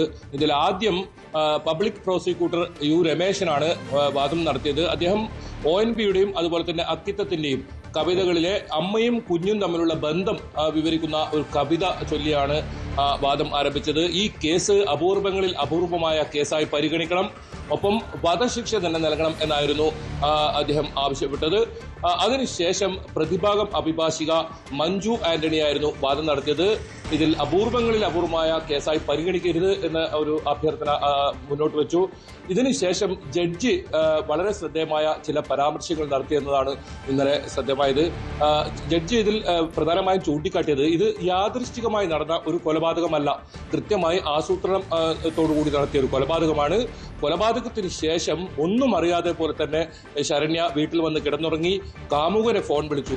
ഇതിൽ മാത്രമല്ല, ഈ ശരണ്യയുടെ വസ്ത്രത്തിൽ ഉണ്ടായ ഉപ്പുവെള്ളത്തിന്റെ അംശം അത് ശാസ്ത്രീയമായി തെളിയിക്കാൻ കഴിഞ്ഞില്ലെങ്കിൽ ഇവരുടെ ഭർത്താവ് കുറ്റക്കാരനായി ആ കുറ്റം ഈ ഭർത്താവിന്റെ മേൽ കെട്ടിവെച്ച് ഹതഭാഗ്യനായ ഭർത്താവ് ഇവിടെ ഈ പ്രതിക്കൂട്ടിൽ ഉണ്ടാകുമായിരുന്നില്ലേ എന്നൊരു ചോദ്യം ചോദിച്ചു. അതുകൊണ്ട് തന്നെ അപൂർവങ്ങളിൽ അപൂർവമായ കേസായി വേണമെങ്കിൽ പരിഗണിക്കാം എന്നും അദ്ദേഹം പറയുകയുണ്ടായി. എന്തായാലും ഇന്ന് ഇതിന്റെ ശിക്ഷാവിധി അത് വളരെ ശ്രദ്ധേയമാണ്. അതുതന്നെയാണ് ഇന്ന് കേരളം കാത്തിരിക്കുന്നത്. അത്രത്തോളം മനുഷ്യ മനസാക്ഷിയെ ഞെട്ടിച്ച ഒരു സംഭവമാണ്. 2021 ഫെബ്രുവരി 17 പുലർച്ചെ 2:45 തയ്യിൽ കടപ്പുറത്ത് ഈ കുഞ്ഞിനെ ശരണ്യ എറിഞ്ഞ് കൊലപ്പെടുത്തിയത്. അതിനുശേഷം കുഞ്ഞ് കരച്ചിൽ കേട്ട് വീണ്ടും ഈ കുഞ്ഞിനെ എടുത്ത് കടലിലെ പാറക്കെട്ടിലേക്ക് വലിച്ചെറിയായിരുന്നു. അങ്ങനെയായിരുന്നു ഒരു കൊലപാതകം. അതിനുശേഷം വീട്ടിലെത്തി ഒന്നും അറിയാതെ പോലെ തന്നെ വീട്ടിൽ വന്ന് കിടന്നുറങ്ങുന്ന സാഹചര്യമുണ്ട്. അങ്ങനെ ഈ കുറ്റം ഭർത്താവിനെ മേൽ കെട്ടിവെച്ച് കാമുകൻ നിതിനുമൊപ്പം ജീവിക്കുക, അതായിരുന്നു ഇവരുടെ ലക്ഷ്യം. ഇതിൽ ഈ കേസിൽ നേരത്തെ തന്നെ ഈ നിതിനെ ഈ ഗൂഢാലോചന കുറ്റം തെളിയിക്കാനാവാത്തത് കൊണ്ട് തന്നെ കുറ്റവിമുക്തനാക്കിയിരുന്നു. ഏതായാലും ഇന്ന് വിധി വന്നതിന് ശേഷം അതിന്റെ ഭാഗങ്ങൾ കൃത്യമായി നോക്കിയതിനു ശേഷം അതിന്മേലുള്ള അപ്പീലും മറ്റു തുടർ നടപടികളിലേക്ക് പോകുമെന്ന് തന്നെ പബ്ലിക് പ്രോസിക്യൂട്ടർ വ്യക്തമാക്കിയത്. എന്തായാലും ഇന്ന് ആദ്യ കേസായി ഇത് പരിഗണിക്കും. അങ്ങനെയാണെങ്കിൽ 11:30 തന്നെ ഇതിന്മേലുള്ള ഒരു വിധി പ്രസ്താവന ഉണ്ടാവുമെന്ന് തന്നെയാണ് പ്രതീക്ഷിക്കുന്നത്. ഇവിടെ ഈ വാദമുഖങ്ങളിൽ ഈ വാദത്തിന്റെ വിചാരണ സമയത്തൊക്കെ അതിനുശേഷമുണ്ടായ വിധിയിലുമൊക്കെ വന്നൊരു പ്രധാനപ്പെട്ട കാര്യം ബൈജു, ഈ കാമുകനും ഈ വിഷയത്തിൽ കൂട്ടുപ്രതിയാണല്ലോ. ഇയാളെ വെറുതെ വിട്ടു എന്നുള്ളത് വളരെ പ്രധാനപ്പെട്ട ഗൗരവതരമായ ഒരു കാര്യമാണ്. സ്വാഭാവികമായും ഇയാളുടെ പങ്കാളിത്തം കൂടി ഈ ചെയ്തിയിൽ ഉണ്ടായിരിക്കാം. ഇതിനെതിരെ അപ്പീലോ മറ്റു കാര്യങ്ങളോ വല്ലതും പ്രോസിക്യൂഷൻ പരിഗണിക്കുന്നുണ്ടോ? അത്തരത്തിലുള്ള നീക്കങ്ങളുമായി ബന്ധപ്പെട്ട എന്തെങ്കിലും സൂചനകൾ അഭിഭാഷകരുടെ ഭാഗത്ത് ലഭിക്കുന്നുണ്ടോ? തീർച്ചയായും അതിന്മേലുള്ള ഒരു അപ്പീൽ അത് നടപടികൾ ഉണ്ടാവുമെന്ന് തന്നെ പബ്ലിക് പ്രോസിക്യൂട്ടർ കഴിഞ്ഞ ദിവസം വ്യക്തമാക്കിയിരുന്നു. ഇതിൽ മാത്രമല്ല കോടതി ഇതിൽ പോലീസിനെയും അതുപോലെ തന്നെ പ്രോസിക്യൂഷനെയും അത് രൂക്ഷമായി വിമർശിക്കുന്ന സാഹചര്യം ഉണ്ടായിരുന്നു. അതായത് ഈ നിതിന് എതിരെയുള്ള കുറ്റം അത് തെളിയിക്കാൻ കൃത്യമായ തെളിവുകൾ ഹാജരാക്കാൻ കഴിഞ്ഞില്ല. അതുകൊണ്ട് തെളിവുകളുടെ അഭാവത്തിലാണ് ഈ പ്രതിയെ ഇങ്ങനെ കുറ്റവിമുക്തരാക്കുന്ന സാഹചര്യം ഉണ്ടായത്. ഏതായാലും അത് ഇന്ന് വിധി വന്നതിന് ശേഷം കൃത്യമായി അത് പഠിച്ചതിന് ശേഷമായിരിക്കും അപ്പീൽ പോകുന്നത് സംബന്ധിച്ച് അത് ഏത് രീതിയിൽ പോകണമെന്ന് സംബന്ധിച്ചൊക്കെ കൂടിയാലോചനകളുണ്ടാകും. അത് കഴിഞ്ഞ ദിവസം തന്നെ പബ്ലിക് പ്രോസിക്യൂട്ടർ വ്യക്തമാക്കിയിരുന്നു. നിതിനെ വെറുതെ വിട്ട ഈ ഒരു വിധിയിൽ അല്ലെങ്കിൽ ഇങ്ങനെ ഒരു കോടതിയുടെ ഉത്തരവിൽ അതിന്മേൽ കൃത്യമായി പഠിച്ചതിന് ശേഷമായിരിക്കും അപ്പീൽ നടപടികളിലേക്ക് കടക്കുക എന്ന് കഴിഞ്ഞ ദിവസം തന്നെ വ്യക്തമാക്കിയിരുന്നു. ഒന്നാം പ്രതി ശരണ്യ കുറ്റക്കാരിയാണെന്ന് കണ്ടെത്തുകയും പിന്നീട് നിതിനെ കുറ്റവിമുക്തരാക്കുന്ന ഒരു രീതിയായിരുന്നു ഉണ്ടായിരുന്നത്. അന്ന് തന്നെ പബ്ലിക് പ്രോസിക്യൂട്ടർ ആ കാര്യം വ്യക്തമാക്കിയിട്ടുണ്ട്. എന്തായാലും ഈ കോടതിക്ക് ഇതിൽ ബോധ്യമുണ്ടെങ്കിലും തെളിവുകൾ ഹാജരാക്കാൻ പ്രോസിക്യൂഷന് കഴിഞ്ഞില്ല എന്ന് തന്നെ കോടതി ചൂണ്ടിക്കാട്ടി. അതായത് ഈ കൊലപാതകം നടത്തി 2:45 പുലർച്ചെ 2:45 കൊലപാതകം നടന്നത്. അതിനുശേഷം വീട്ടിലെത്തി ആദ്യം വിളിക്കുന്നത് ഈ കാമുകനെയാണ്. അങ്ങനെ ഈ ഗൂഢാലോചനയിൽ കാമുകനെയും പങ്കുണ്ടെന്നാണ് പോലീസ് ഈ റിപ്പോർട്ടിലുള്ളത്. അതോടൊപ്പം ഈ പബ്ലിക് പ്രോസിക്യൂഷനും ആ രീതിയിലുള്ള വാദങ്ങളാണ് നടത്തിയത്. പക്ഷേ അത് തെളിയിക്കാൻ ഗൂഢാലോചന നമുക്കറിയാം, പലപ്പോഴും കോടതികളിൽ ഈ ഗൂഢാലോചന തെളിയിക്കുക വലിയ ബുദ്ധിമുട്ടാണ്. അങ്ങനെ ഒരു കാര്യമാണ് ഇവിടെ ഉണ്ടായെന്ന് പറയുന്നു. മാത്രമല്ല ഇതിൽ ദൃക്സാക്ഷികളില്ലാത്തൊരു കേസാണ്. ഇതിന് കൃത്യമായ ശാസ്ത്രീയ തെളിവുകൾ പ്രധാനമായും നേരത്തെ സൂചിപ്പിച്ചതുപോലെ തന്നെ ഈ ശരണ്യയുടെ വസ്ത്രത്തിലും അതുപോലെ ചെരുപ്പിലും ഉണ്ടായ ഉപ്പുവെള്ളത്തിന്റെ അംശം അതാണ് ഇതിൽ നിർണായകമായത്. അത് തന്നെയാണ് ജഡ്ജി ഇന്നലെ ചൂണ്ടിക്കാട്ടിയതും. അങ്ങനെ ഒരു ശാസ്ത്രീയ തെളിവ് ഉണ്ടായില്ലെങ്കിൽ മറ്റൊരാളാകുമായിരുന്നല്ലോ പ്രതി, അതായത് ഭർത്താവാകുമായിരുന്നല്ലോ ഈ പ്രതി, ഹതഭാഗ്യനായ ആ ഭർത്താവ് ഇവിടെ ഈ പ്രതിക്കൂട്ടിൽ ഉണ്ടാകുമല്ലോ. അങ്ങനെ ഒരു ശാസ്ത്രീയമായ തെളിവുകൾ കിട്ടിയില്ലെങ്കിൽ എന്ന ഒരു പരാമർശം ജഡ്ജി നടത്തിയതും വളരെ ശ്രദ്ധേയമാണ്. അതുകൊണ്ട് തന്നെ അപൂർവങ്ങളിൽ അപൂർവമായ കേസായി ഇത് വേണമെങ്കിൽ പരിഗണിക്കാം എന്നും ഒരു പരാമർശം നടത്തുകയുണ്ടായി. എന്ത് ശിക്ഷയാണ് ഈ ശരണ്യക്ക് നൽകുന്നത്? അതാണ് ഏറ്റവും പ്രധാനം. ഈ വിചാരണ വേളയിൽ ശരണ്യ കോഴിക്കോട് ഒരു ലോഡ്ജ് മുറിയിൽ ആത്മഹത്യാ ശ്രമമൊക്കെ നടത്തിയ വാർത്തയൊക്കെ വലിയ രീതിയിൽ ചർച്ച ചെയ്തിരുന്നു. അതോടൊപ്പം ശരണ്യക്കെതിരെ വലിയ പ്രതിഷേധമാണ് അന്ന് ഈ സംഭവം നടന്ന സമയത്തൊക്കെ ഉയർന്നു വന്നതും. എന്നാലും നിർവികാരതയോടുകൂടിയാണ് രണ്ടുപേരും കഴിഞ്ഞ ദിവസം ഈ കുറ്റക്കാരാണെന്ന് വിധിക്കുന്ന സമയത്തുണ്ടായത്. ഇന്നലെയും സമാന സാഹചര്യത്തിലായിരുന്നു ശരണ്യ ഈ കോടതിയിലെത്തിയതും. എന്നാലും ഇന്ന് ഏത് രീതിയിലാണ് കാര്യങ്ങൾ എന്നതും ഏറ്റവും ശ്രദ്ധേയമാണ്. ഇതിൽ എത്രത്തോളം ശിക്ഷ ഈ ശരണ്യക്ക് ഇന്ന് ഉണ്ടാകുമെന്നാണ് ഏറ്റവും പ്രധാനം. പരമാവധി ശിക്ഷയായ വധശിക്ഷ നൽകുമോ, അതല്ല മരണം വരെ തടവ് ശിക്ഷയുണ്ടാവുമോ? അത് ഏതായാലും ഇന്ന് എന്തായാലും വിധി എന്തായാലും ഇന്നുണ്ടാവും. ഇന്നലെ വിധി പറയുമെന്നായിരുന്നു പറഞ്ഞിരുന്നത്. പക്ഷെ വാദം അത് നീണ്ടുപോയി. അതിനെ തുടർന്നാണ് വിധി പറയാൻ ഇന്നത്തേക്ക് മാറ്റിവെക്കുന്ന സാഹചര്യം ഉണ്ടായത്. രഞ്ജിത്ത്. ശരി, കെ വി ബൈജു വിവരങ്ങൾ പങ്കുവച്ചു. മഹാമാഘ മഹോത്സവം നിളയുടെ തീരത്ത് നടക്കുകയാണ്. നമുക്കറിയാം, കഴിഞ്ഞ കുറേ ദിവസങ്ങളായി വലിയ തോതിലുള്ള ആഘോഷ പരിപാടികൾ, വിശ്വാസികളുടെ പ്രവാഹമൊക്കെ അങ്ങോട്ടേക്കുണ്ട്. ഇതിൻ്റെ ഭാഗമായി വളരെ പ്രധാനപ്പെട്ട ഒരു രഥയാത്ര ഇന്ന് തിരുനാവായിൽ എത്തുന്നുണ്ട്. നേരത്തെ തമിഴ്നാട് അനുമതി നിഷേധിച്ച യാത്ര ഇന്നലെ രാവിലെ പാലക്കാട് കൽപ്പാത്തിയിൽ നിന്നാണ് ആരംഭിച്ചത്. ഇന്ന് ചിന്നക്കത്തൂർ, വാണിയംകുളം, കുളപ്പുള്ളി, പട്ടാമ്പി, തൃത്താല, കുറ്റിപ്പുറം എന്നിവിടങ്ങൾ വഴി വൈകിട്ടാണ് രഥയാത്ര തിരുനാവായയിൽ എത്തിച്ചേരുക. CB അനുമോദ് വിവരങ്ങളുമായി ചേരുകയാണ്. അനുമോദ്, വിശ്വാസികളുടെ വലിയ ഒരു സംഗമമാണ്. അത്തരത്തിൽ തന്നെ നിളയുടെ തീരം അത് ആഘോഷിക്കുകയുമാണ്. എന്തൊക്കെയാണ് മറ്റു വിവരങ്ങൾ? ആചാരപരമായ എന്തൊക്കെ ചടങ്ങുകൾ ഇതിനകം പൂർത്തിയായി കഴിഞ്ഞു?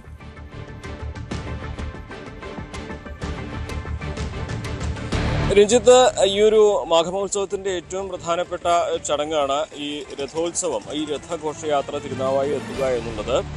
പൂജിച്ച ശ്രീചക്രം, അതായത് നിളയുടെ ഉത്ഭവസ്ഥാനമായ ത്രിമൂർത്തി മലയിൽ നിന്ന് പൂജിച്ച ശ്രീചക്രമാണിപ്പോൾ ഇന്ന് തിരുനാവായിലെത്തുക. നമുക്കറിയാം, ഈ ഒരു രഥഘോഷയാത്രയ്ക്ക് തമിഴ്നാട് അനുവാദം കൊടുക്കാതിരുന്നതും തുടർന്ന് കേരളത്തിൻ്റെ അതിർത്തിയിൽ എത്തിയതിനു ശേഷം ഈ ഘോഷയാത്ര പുനരാരംഭിച്ചത് നമ്മൾ കഴിഞ്ഞ 2 ദിവസം മുമ്പ് കണ്ട സാഹചര്യം കൂടിയുണ്ട്. ഇന്നലെ പാലക്കാട് നിന്ന് യാത്ര തിരിക്കുകയും ചെയ്തു.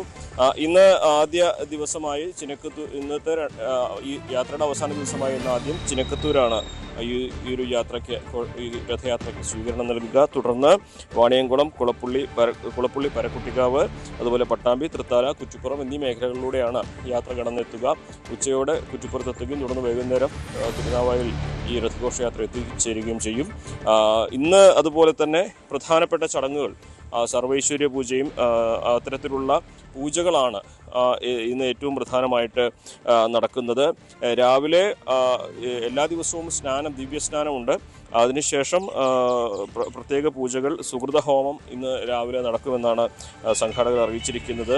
അതുപോലെ 11 മണി മുതൽ ഗായത്രി അക്ഷരദേവതാ പൂജയും യജ്ഞവും നടക്കുന്നുണ്ട്. വൈകുന്നേരം 5:30 മുതൽ സർവൈശ്വര്യ പൂജയും നടക്കും. അതിനുശേഷം എന്നത്തെയും പോലെ നിളാരതിയും, വൈകുന്നേരം 7 മണിക്ക് ശേഷം നിളാരതി ഉണ്ടാവുക.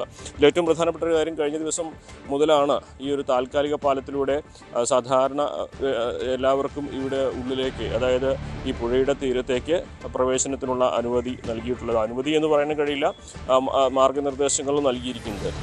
ഇന്നലെ ഹൈക്കോടതി നിർദ്ദേശപ്രകാരം PWD അസിസ്റ്റന്റ് എഞ്ചിനീയറും SP-യും ഈ താൽക്കാലിക പാലത്തിൻ്റെ സുരക്ഷാ നടപടികൾ പൂർത്തിയാക്കിയിരുന്നു, സുരക്ഷ പരിശോധിച്ചിരുന്നു. പക്ഷേ ഇത് അനുവാദം പൂർണ്ണമായിട്ടും ലഭിച്ചിട്ടില്ല. ഇനി ഈ കേസ് 27-ാം തീയതി പരിഗണിക്കുമ്പോഴായിരിക്കും ഹൈക്കോടതി ഇതിന് അനുവാദം നൽകുക. പക്ഷേ അപ്പോഴേക്കും ഒരുപാട് ദിവസങ്ങൾ ഇനിയും പോകാനുള്ളതുകൊണ്ട് പോലീസ് കൃത്യമായ മാർഗ്ഗനിർദ്ദേശങ്ങൾ പോലീസും അതുപോലെ PWDയും നൽകിയിരിക്കുകയാണ്. അതിൽ 20-ലേറെ മാർഗ്ഗനിർദ്ദേശങ്ങൾ നൽകിയിട്ടുണ്ട്.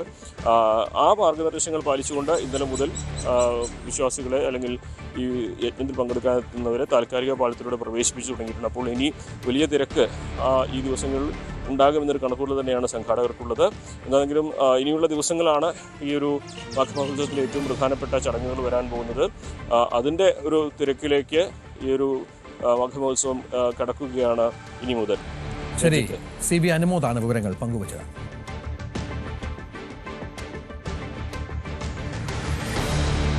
ഇടവേളയ്ക്ക് ശേഷം തിരിച്ചു വരാം.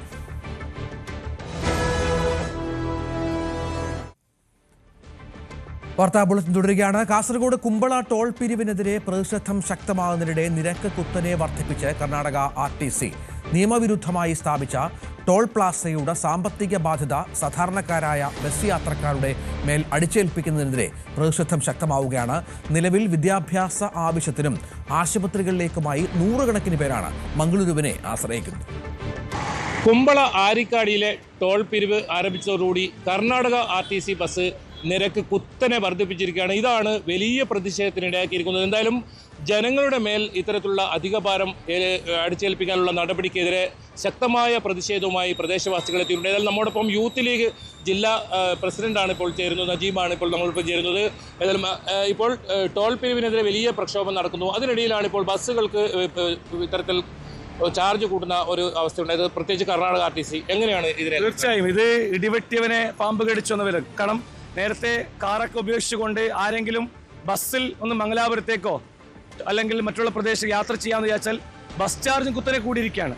കഴിഞ്ഞ ദിവസം ഒരു മുന്നറിയിപ്പുമില്ലാതെയാണ് കർണാടക KSRTC കയറിയ ഓരോ യാത്രക്കാരിൽ നിന്നും ആരിക്കാടിക്കപ്പുറം കടന്നു പോകുന്ന യാത്രക്കാരിൽ നിന്നൊക്കെ അധികമായി ഓരോ ടിക്കറ്റിലേക്കും 7 രൂപ ടോൾ ചാർജായി നിശ്ചയിച്ചിരിക്കുന്നത്. ഉദാഹരണമായി 25 രൂപ ചാർജ് ഉണ്ടായിരുന്ന ബസ് ചാർജ് ഇപ്പോൾ 32 രൂപയാണ്.